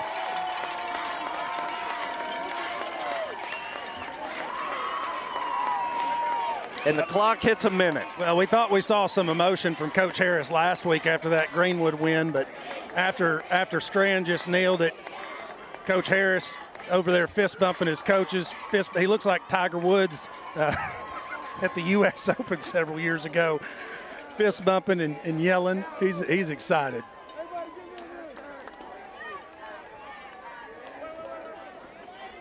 Panthers going to have to snap it one more time. Snap, knee, that's going to do it, guys. What an incredible ball game tonight here at Lake Hamilton. The Benton Panthers defeat the Lake Hamilton Wolves 42-41 tonight. Let me say this. Offense wins games, but defense wins championships. Cain Simmons coming up big for the defense to win this championship tonight. An unbelievable effort by Cain Simmons on Lake Hamilton's two-point conversion attempt.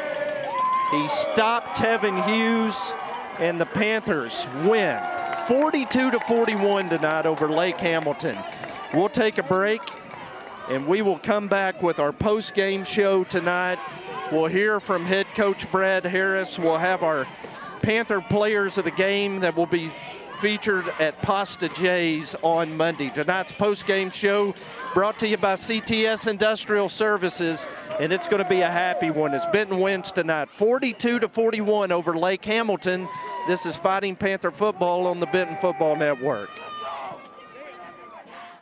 Yes, we've got Bear on the line with a question for Trey. Bear, what's your question? Hey, Randy, this is Bear, first-time listener, long-time caller. I wanted to ask Trey about Sanders Ground Essentials. I know they are real five-star guys wanted by everybody. I heard they have an excellent weed control and fertilization program, and they do customized plans based on annual soil results for all their customers. I just want to know what you guys have heard. I'm going to hang up and listen now. Bear. You should call them at 315-9395 or on the web at sandersground.com. Let's get growing. Congo Fireplace and Patio has been Benton's go-to place for all your hearth needs since 1920.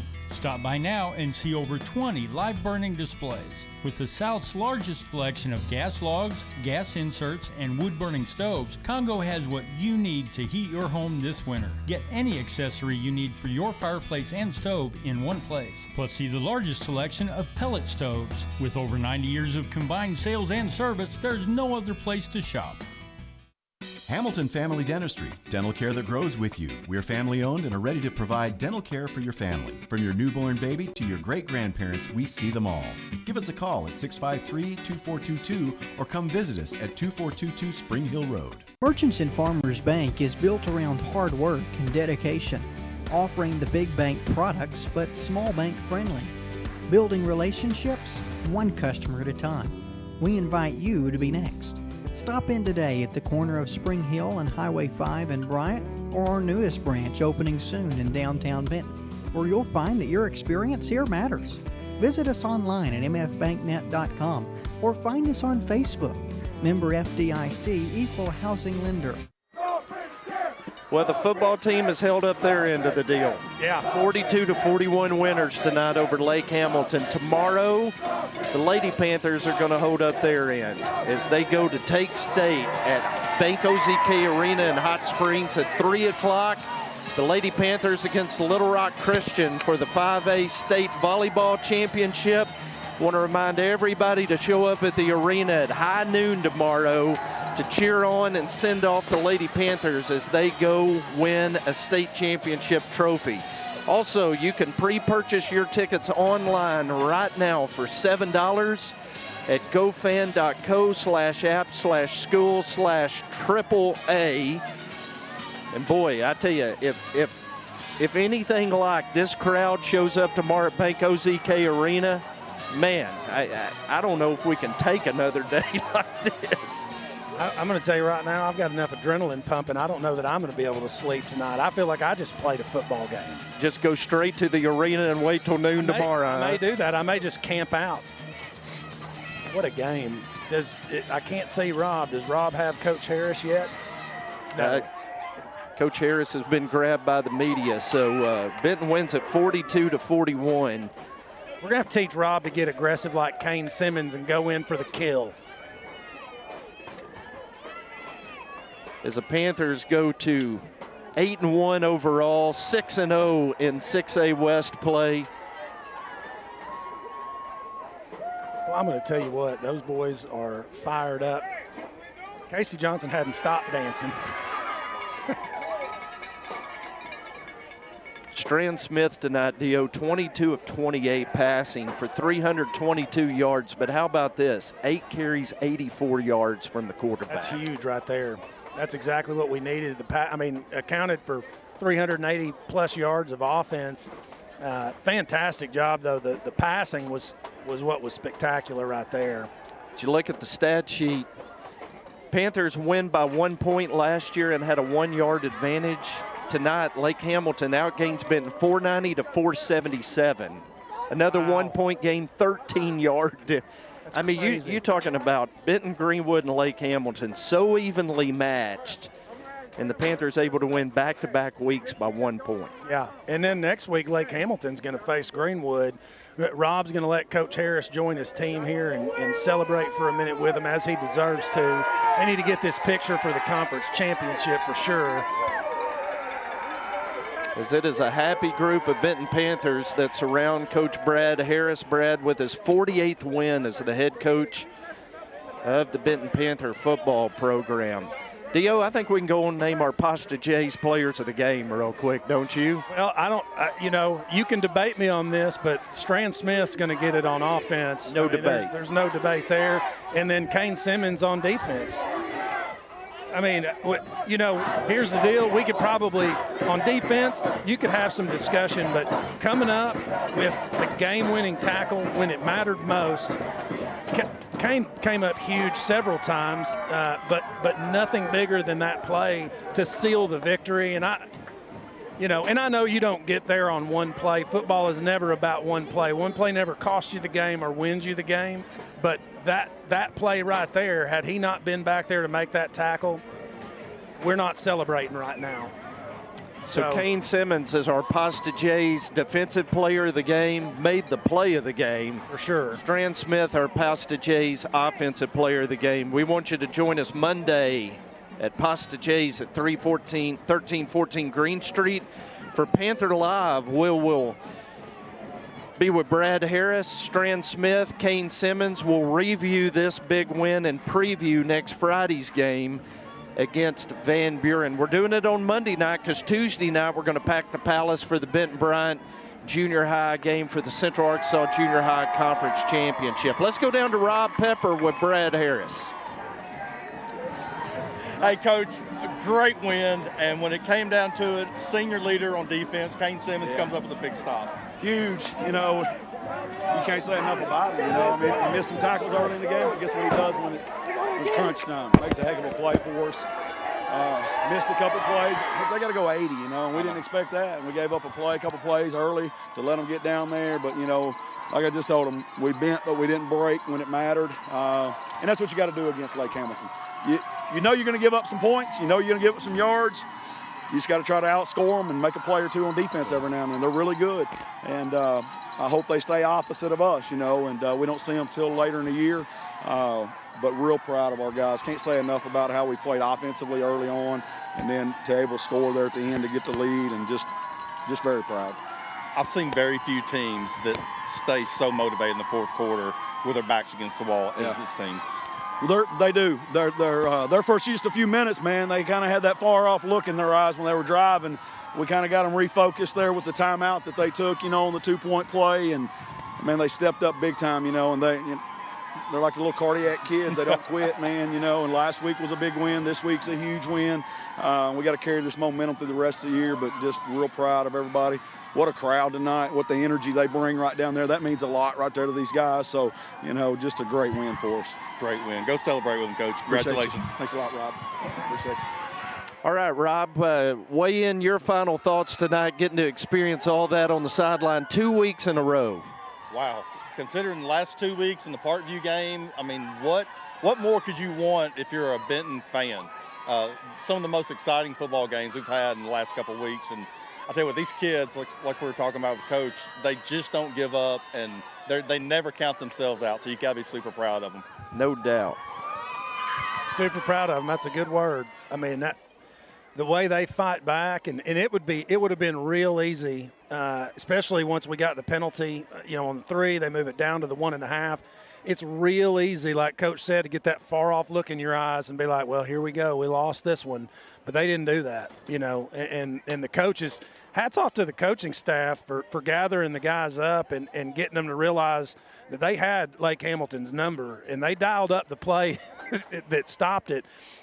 So some credit there for that, but just a heck of a workmanlike attitude from this Benton Panther squad 2 weeks in a row, going through, running the gauntlet, Parkview, Greenwood, Lake Hamilton. That's the gauntlet. When you come through that unscathed, that gives you a lot of confidence going in to the playoffs. We get a tune-up game next week against Van Buren that we can't overlook. We got to play hard, take care of business there.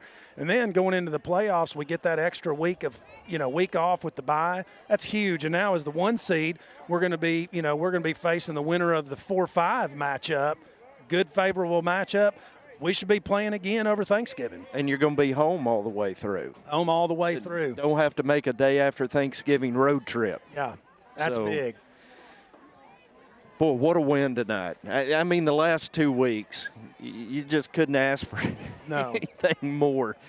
As Benton wins it tonight, 42-41 over Lake Hamilton, the Panthers will secure the number 1 seed in the 6A from the 6A West in the state playoffs. And as Brad Harris said earlier today, this was a banner-hanging kind of game, and they're going to get to hang a banner in the indoor. That's right. All right, let's one final look at the stats here as Morgan and Evan punch those up for us, Dio. Man, look at that. 322 yards passing for the Panthers against 43 for Lake Hamilton. Lake Hamilton, though, crushing it on the ground. I mean, admittedly, 447 yards on the ground. We knew that was, one of the things we were a little bit afraid of to Benton's 155, which we really got more yards on the ground. I felt like we ran the ball more than we needed to. 27 first downs for both squads.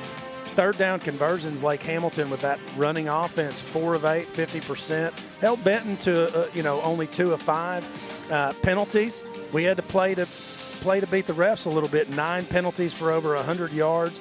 0 for 2 on fourth down conversions, which is that accurate? Because I thought we were 1 of 2. That was wrong. So we're 0 of 2, and then Lake Hamilton 2 of 3 on fourth down conversions. But when it mattered, when it mattered, that wasn't a fourth down conversion. That was a 2-point conversion, but we got it done.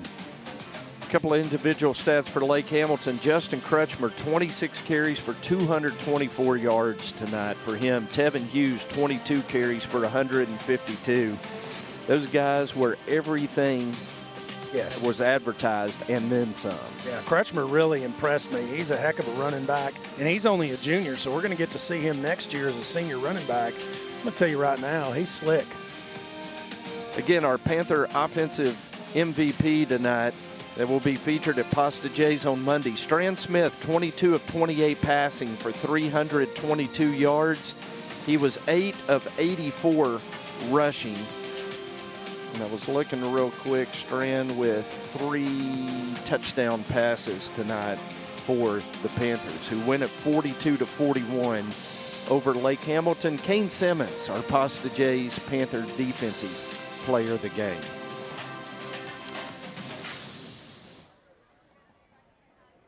All right, Dio, your final word as they roll the highlights on the live stream for us.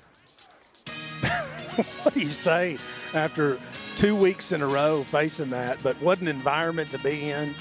So proud of these kids. These boys are, this group of kids is special to me. These seniors were the first group ever to play in the youth league. I started years ago, the PDFL. I've coached all these boys, so I'm like a proud papa up here watching Cam and Andre and Cain and Casey. All those guys that, I knew were all something special back when they were 7th graders, and proving it here tonight. Cam just doing what he does, getting into the end zone. Cain Simmons coming up big when it matters. Andre and Casey both doing their part. Just a fantastic group of kids, and couldn't be more proud of them. So, Panther fans, there's a lot of championship opportunities ahead. The first one is tomorrow, 3 o'clock at Banco ZK Arena. Our Lady Panther volleyball team going for a state championship against Little Rock Christian. Next Tuesday, let's pack the Palace for the final junior high games of the season. The 8th grade Panthers will look to finish 9-1 against Bryant. Then the freshman game will be a showdown for the crown as undefeated Benton plays undefeated Bryant. It's going to be a dandy. The 8th grade game will kick off at 5:30 with the freshman game to follow. Don't forget Panther Live at Pasta J's also on Monday at 6:30. Our next broadcast of Benton Panther football will be next Friday night when the Panthers conclude the regular season with senior night against the Van Buren Pointers. We'll have the Everett Buick GMC Panther pregame show at 6:30 with kickoff scheduled for 7 o'clock at Everett Field. Man, what a job by our crew tonight. I mean, with the wind blowing and being forced to sit out in the bleachers, Mason and the guys made an unbelievable setup for us. Yep. I never noticed the wind once we got started. Did you, Dio? Didn't notice the wind. What an environment to do a broadcast from. This was fun. I mean, we were part of the crowd up here, and really added to the excitement of it. We may need to move the tent down to the homestands for the playoffs. That might be fun, Jim. Yeah, let's do it. So Matt Johnson and Mason Woolbright, just an amazing job today. Great job this evening by Taylor Gomez, our director, Tamara Brown on replay, Morgan and Evan Garrett on graphics, Mike Helmbeck on audio, and Dallas Hall and Brandon Ramirez on cameras. Thank you to Justin Acree and the great folks at The Buzz for their partnership in making 106.7 the radio home of Benton football. And thanks to Scott Nethery, who popped in the pregame and then disappeared. I never saw him again. He's probably getting ready for volleyball state championship tomorrow. Dio, it was fun tonight. Certainly was. So on behalf of Dio and the number one fan of the Benton Panthers, Freddie Reinhardt, I'm Jim Gardner, and sure appreciate you joining us tonight for Benton Panther football. Again, tonight's final score, the Benton Fighting Panthers 42, the Lake Hamilton Wolves 41. Until we greet you next Friday, back at Everett Field for senior night and the regular season finale against Van Buren. Good night, God bless, and go Benton Lady Panthers.